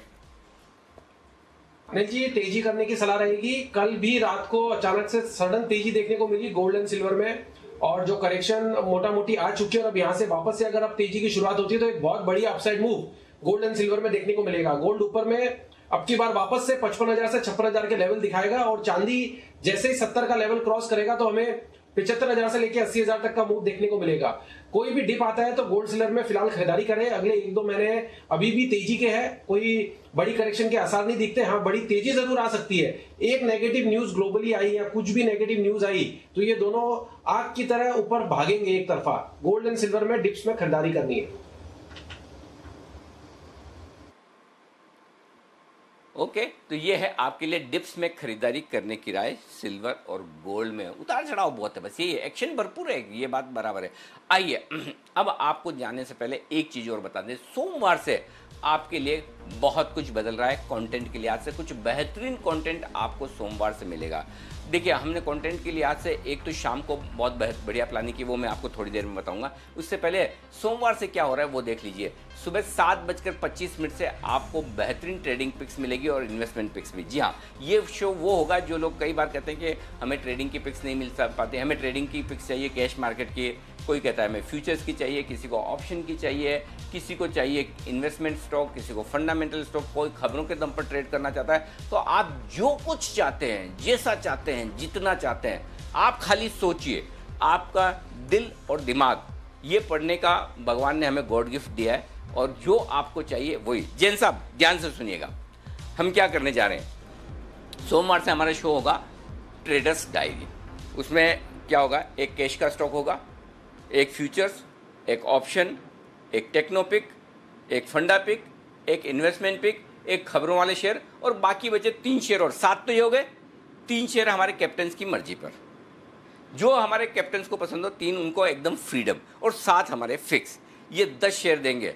और अब मुझे बताइए, इसके अलावा सुबह सुबह आपको मार्केट के लिए और कुछ जानने समझने देखने की ज़रूरत है इन्वेस्टमेंट या ट्रेडिंग के लिहाज से, कैश, फ्यूचर या फिर इन्वेस्टमेंट और ट्रेडिंग, बताइए। नहीं, बिल्कुल बिल्कुल, बहुत अच्छा आइडिया है अनिल जी। एक तो देखिए क्या होता है कि कई बार कोई थीम आप करते जा रहे हो और कई सालों से करते जा रहे हो और वो एक अजीब सा होने लग गया था। और ये बहुत बढ़िया आइडिया है क्योंकि एक लोगों को एक कैप्सूल चाहिए, एक डोज चाहिए।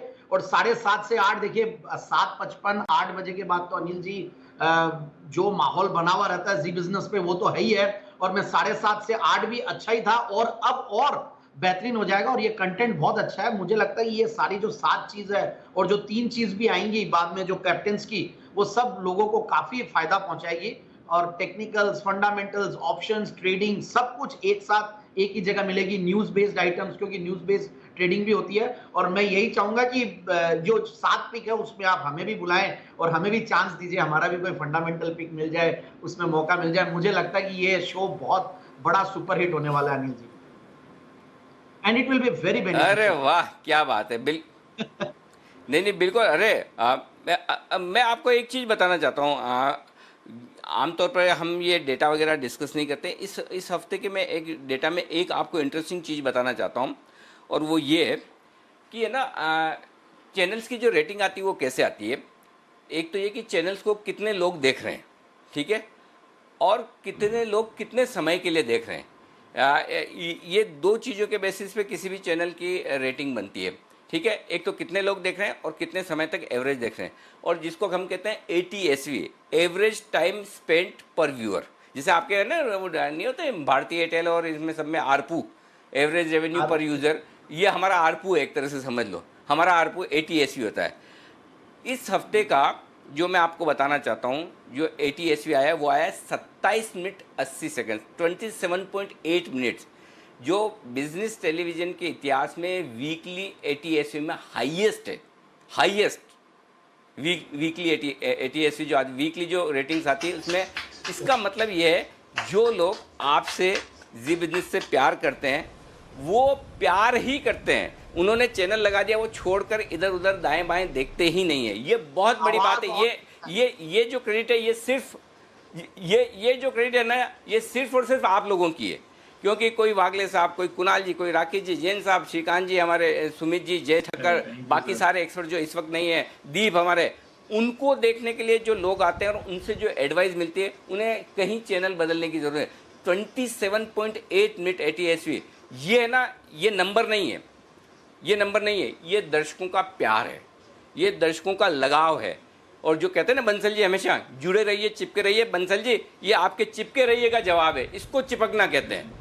28 मिनट का ATSV कभी किसी बिजनेस चैनल में कभी नहीं आया, कभी नहीं, नेवर। ये है कमाल, इसको कहते हैं कि डेटा। ये मैं आमतौर पर कभी ये नंबर्स और रेटिंग्स की बात नहीं करता, ये चूंकि बात निकल गई, आपने बोला है, और न हमको कभी कोई किसी चीज़ का अहंकार है। इनफैक्ट हम विनम्रता से स्वीकार करते हैं कि एक्चुअली कभी कभी हमें ये डर भी लगता है कि जितना प्यार आप दे रहे हैं हमारे दर्शक, उसके साथ साथ जो जिम्मेदारियाँ बढ़ती है उसे निभाना आसान काम नहीं। क्योंकि देखिए यहाँ हर रोज़ एग्ज़ाम देना है, हर रोज़ सुबह आना है, हर रोज़ सुबह। आज आप मैं बताऊँ, मेरा दिल जानता है कि 2:30 बजे अगर मैं कह रहा हूँ कि मार्केट कहीं भी नहीं जाएगा, यहीं रहेगा, न तेजी होगी न मंदी, यहीं का यहीं एक्सपायरी हो जाएगी, ये अपने आप में बहुत बड़ी जिम्मेदारी का काम है। क्योंकि हमारा सुनकर लोग अपना इन्वेस्टमेंट और ट्रेडिंग डिसीजन लेते हैं, उनका हार्ड अर्न मनी है, और हर बार हम सही हो पाएँ ये पॉसिबल भी नहीं है। गलत होते हैं, हमें तकलीफ होती है कि अगर हमारा कोई कॉल गलत गया, और मेरा जाता है, मैं ये नहीं कहता। 2 दिन पहले मैंने बैंक निफ्टी पर शॉर्ट कॉल दिया, मुश्किल से 50-75 पॉइंट में नुकसान हुआ, हो सकता है, होता है, कई बार होता है। 100% सक्सेस रेशियो नहीं आता, कम से कम मेरा तो कभी नहीं आ सकता, मैं आपको दावे से कहता हूँ। लेकिन हमारी जिम्मेदारियाँ और बढ़ती है। अगर लोग इतना प्यार देते हैं तो मुझे कई बार, मैं है ना जैन साहब, मैं रात को सोता हूँ, मतलब सोते सोते मुझे ऐसा ये लगता है कि यार लोग इतना प्यार कर रहे हैं, इतना भरोसा कर रहे हैं, और क्या करें और कैसे करें। मतलब बहुत जिम्मेदारी आती है ना। आई एम श्योर आपके साथ भी आती होगी, आपको भी ये फीडबैक मिलता होगा। बिल्कुल बिल्कुल अनिल जी, मैं तो आपको एक बार व्हाट्सएप भी कर रखा हूँ कि मुझे तो डर लगने लग गया जब सुबह जैन साहब के जेम्स देते हैं। बिलीव में अनिल जी, 5-5, 6-6 घंटे पढ़ने पड़ते हैं, बहुत पढ़ के, और सब लोग बहुत मेहनत करते हैं। आई एम वेरी श्योर इतने ही लोगों ने रिस्पॉन्स, और जो ट्विटर पे लोगों की ट्रोलिंग तो देखिए थोड़ी बहुत तो होगी, और आटे के साथ थोड़ा बहुत नमक मिलता ही है, बट ओवरऑल बहुत प्यार, बहुत रिस्पेक्ट और बहुत। और मैं तो आश्चर्य करता हूँ अनिल जी, आपने जब जैन साहब के जेम्स के लिए मुझे संडे के दिन रात को 9:30-10 बजे फोन किया कि जैन साहब हमें जैन साहब का जेम्स टेयर स्टार्ट करना, तो मतलब इसका ये है कि 10-10:30 बजे तक आप प्रोग्रामिंग की प्लानिंग कर रहे थे। मुझे याद है एक दिन, और आप जब आपके पास टाइम ही नहीं है, देखिए इतना व्यस्तता है, शोज करने पड़ते हैं और बाद में भी सोशल मीडिया और सारी चीजें इतनी ज्यादा है आपकी, तो फिर भी आपने मुझे 2 बार 3 बार पिछले जब भी बात हुई संडे के दिन हुई है, और प्रोग्रामिंग को लेकर आपकी मीटिंग्स चल रही है, और प्रोग्रामिंग को लेकर आप लोगों ने पिछले जो 1-1.5 महीने में जो चेंजेस किए और एक्सक्लूसिव गेस्ट और ये सारे जो बदलाव लाए हैं उसका रिजल्ट। और एक और बात अनिल जी, आपने तो टाइम स्पेंड की बात कही है, एक्टिव टाइम स्पेंड है ये एक्टिव का मतलब दिमाग से भी एक्टिव, इंटेलिजेंट इन्वेस्टर्स और बहुत क्वालिटी क्राउड देख रहा है। और पहले म्यूट करके चैनल चलता था और आजकल लोग चलाकर सुन के लोगों को ऐसा कि नॉन स्टॉक मार्केट पीपल भी बहुत ज्यादा देखने लग गए चैनल को। ये मेरा पर्सनल फीडबैक, और मैं बहुत इंटरेक्ट करता हूं ट्विटर पे फॉलोअर से, तो मुझे पता चलता है कि अनिल जी को किस तरीके से लोग प्यार करते हैं। और लोग नॉन स्टॉक मार्केट बोले मेरी मदर देखते हैं, मेरा बेटा देखता है, ये देखते हैं वो देखते हैं, तो सब जाहिर है। नहीं, सबसे बड़ा खुशी की बात ही तब होती है जब कई दर्शक हमें कहते हैं कि उनके फैमिली मेंबर्स जिनका बाजार से दूर दूर तक कोई लेना देना नहीं है, उन्हें देखने में मजा आता है। वो हमें परिवार का सदस्य मानते हैं, वो मानते ही नहीं कि हम सेलिब्रिटीज या स्टार, और हम हमेशा ही कहते हैं हम आप ही में से आप जैसे ही लोग हैं। कई बार आप हमें बाहर देखेंगे आपको ऐसा ही लगेगा ये तो हमारे जैसा ही है भाई, इसमें तो कुछ खास बात है नहीं, और वो हम हैं ही वैसे, और इसीलिए हम आपके दिलों में हैं, आपके घर में हैं, टीवी स्क्रीन में नहीं है। तो बंसल जी, अब आपकी ख्वाहिश पूरी हुई। जो जिन लोगों को आपने बार बार लगातार कहा चिपक के रहिए, लगे रहिए, जुड़े रहिए, चिपक के रहिए जी बिजनेस के साथ, अब और इससे ज्यादा कितना फेविकोल का जोड़ लगाओगे? नहीं देखिए अनिल जी, ख्वाहिश तो मेरी पूरी नहीं हुई, क्योंकि अनिल जी देखिए जिस करंट से मैं बोलता हूँ जुड़े रहे, चिपके रहे, अनिल जी मैं तो सिपाही हूँ मात्र एक, आप तो पूरा कंट्रोल कर रहे हैं, मतलब कि राजा हैं। तो आपकी आवाज में अनिल जी जिस दिन वो करंट आएगा ना, जुड़े रहे चिपके रहे, जब आप बोलेंगे जिस करंट से मैं बोलता हूँ अनिल जी, उस दिन मुझे संतुष्टि होगी। नहीं बिल्कुल। और ये देखिए, एक सेनापति उतना ही बढ़िया और उतना ही मजबूत होता है जितनी उसकी सेना बेहतरीन है और जितना उसके साथ वाले लोग। तो क्रेडिट पूरी हमारे एक्सपर्ट्स के पैनल को। आप सोचिए, आप सारे लोग इंक्लूडिंग वागले साहब, जय, सब आप सब लोगों के पास कितने ऑप्शन हैं। आप चाहे हर एक चैनल पे जा सकते हैं और सारे लोग आपको है ना रेड कारपेट के साथ बुलाने के लिए तैयार बैठे हैं, लेकिन फिर भी आपने डिसाइड किया नहीं, हम सिर्फ और सिर्फ जी बिजनेस के साथ शो करेंगे, एक्सक्लूसिवली यहाँ करेंगे। कुछ तो ऐसी बात है आप में, हम में और जी बिजनेस में जो आपको हमको सबको जोड़ के रखती है। तो ये आपका पैशन है, हमारा प्यार है। आपका पैशन है मार्केट के लिए, एडवाइस के लिए, हमारा प्यार है आपके लिए, हमारे दर्शकों के लिए। और जब ये दोनों साथ में मिलते हैं तो फिर वो जो कुछ होता है, मैं शायद थोड़ा भावना में आ गया हूँ, तो कहीं ऐसा ना लगे लोगों को, ये ना लगे कि हम कोई बड़ाई कर रहे हैं, ये वो, ऐसा कुछ नहीं है। हम बहुत विनम्रता से, मैं सिर्फ और सिर्फ एक चीज़ रिकग्नाइज़ करना चाहता हूँ, एक चीज़ के लिए धन्यवाद करना चाहता हूँ, वो है आपका प्यार और भरोसा। सबसे ज़्यादा अगर इस सफलता के लिए कोई जिम्मेदार हैं तो वो 3 लोग हैं। पहला, हमारी दमदार टीम, दूसरा हमारे दमदार एक्सपर्ट्स, और तीसरा सबसे ज़्यादा, आप इन दोनों से भी ज़्यादा, तो वो हैं हमारे दर्शक, जिनको पता है कि क्वालिटी कंटेंट क्या होता है, सही एडवाइस क्या होती है, डिटेल्ड रिसर्च क्या होती है, और उन्हें समझ में आता है कि क्वालिटी कहाँ है और उस क्वालिटी के साथ कैसे जुड़ना है। तो अनलेस अनटिल वो समझ हमारे दर्शकों को नहीं होगी, हम कुछ भी कर ले तब तक वो नहीं हो सकता। तो सबसे ज़्यादा धन्यवाद हमारे दर्शकों का और बाकी एक्सपर्ट्स का, और जो यंग और एनर्जेटिक टीम है। अरे आप कभी ऑफिस में आइए, माहौल जो है ना काम करने का, आपको मजा आएगा, खिले हुए चेहरे गुलाब की तरह। मतलब ऐसा नहीं कि स्ट्रेस नहीं होता, ऐसा नहीं कि भागम भागी नहीं होती है। जय और सुमित और तो कई बार आते हैं हमारे यहाँ स्टूडियो से शो करते हैं। आप देखिए जो माहौल है, लगता नहीं कि आप ऑफिस जा रहे हैं, ऐसा लगता है कि यार मतलब सुबह सुबह किक लगती है कि ऑफिस जाना है आज काम करने के लिए। ये फ़र्क है। एक तरफ लोग मुंह लटका के जाते हैं, अरे आज फिर ऑफिस जाना है, अरे आज वही शो, हमको लगा अरे यार आज फिर से शो करना है, बड़ा मजा आएगा। ये चेंज है, ये परिवर्तन है। जो खिले हुए चेहरे, जो पॉजिटिविटी, जो एनर्जी हमारे पास है, दावे से कह सकता हूँ किसी के पास नहीं, और किसी के पास हो भी नहीं सकती, क्योंकि हम दिल से और पैशन से काम करते हैं, पैसों के लिए नहीं। ये बड़ा फ़र्क है। और ईश्वर हमेशा कृपा बनाए रखे, हमेशा ग्राउंडेड रखे, कभी अहंकार न दे, कभी हवा में न उड़ने दे। ये विनम्र प्रार्थना है ऊपर वाले से कि हम जैसे हैं वैसे ही रहें, बिल्कुल सड़क पर खड़े होकर रावत की कचौरी खा लें जैन साहब के साथ, इसमें कहीं कोई शर्म ना आए। कुछ नहीं, बिल्कुल हम वैसे ही हैं, वैसे ही रहने चाहिए जैसे पैदा हुए हैं, जैसे बड़े जी, है ना, बिल्कुल। और पान, जैन साहब के पान जयपुर के, हाँ बिल्कुल। बॉम्बे में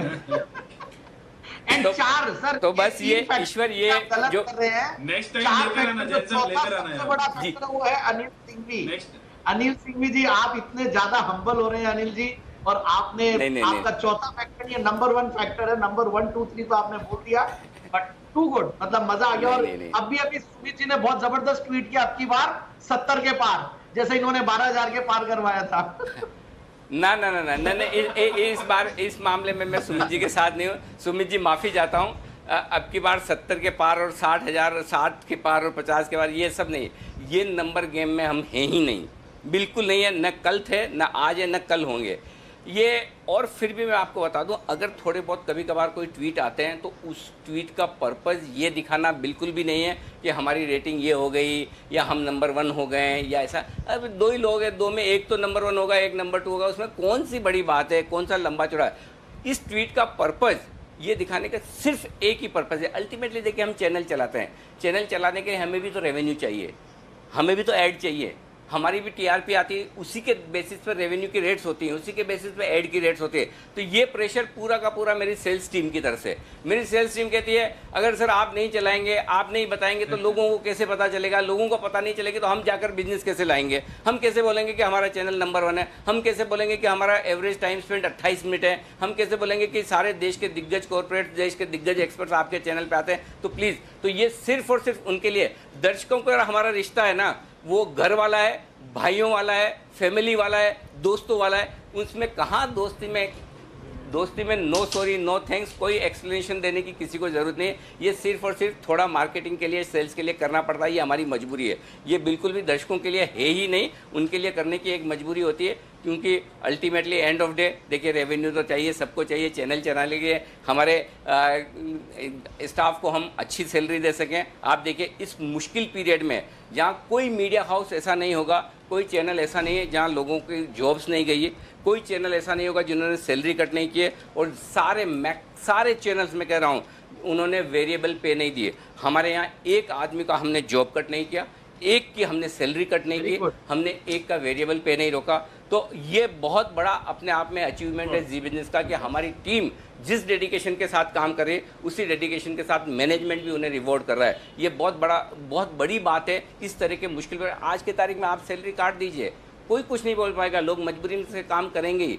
आप इंक्रीमेंट मत दीजिए, जो करना चाहें कर सकते हैं, लोगों को मजबूरी में करना है, लेकिन नहीं, हमारी टीम इसीलिए मोटिवेटेड भी रहती है, पॉजिटिव भी रहती है, और जब काम अच्छा चल रहा है, नंबर्स अच्छे हैं, रेवेन्यू अच्छा है, तो फिर क्या दिक्कत है। तो आप सब लोगों का बहुत बहुत शुक्रिया, पूरे हमारे जितने दर्शक हैं, हमारी जितनी टीम है, हमारे एक्सटेंडेड फैमिली मेंबर्स, आप सबका बहुत बहुत धन्यवाद। माफ़ करिएगा, शायद हम बातों बातों में थोड़ा ज़्यादा आगे निकल गए, लेकिन आप सबका दिल से एक बार फिर से बहुत शुक्रिया। नंबर गेम कुछ नहीं, ये चलता रहेगा लाइफ में, कभी कोई ऊपर, कभी कोई नीचे, कभी कोई आगे, कभी कोई पीछे। दिल में आप किसके अंदर कितने गहरे हैं, यही एकमात्र सफलता का पैमाना है। और एक और बात बता दूं जाते जाते, आखिरी बात, जब आप दुनिया से जाएंगे, आपके पीछे कितने रोने वाले हैं, कितने याद करने वाले हैं। वो कहते हैं ना कि आपके जनाजे के पीछे लाइन कितनी लंबी है, वही आपकी सफलता है।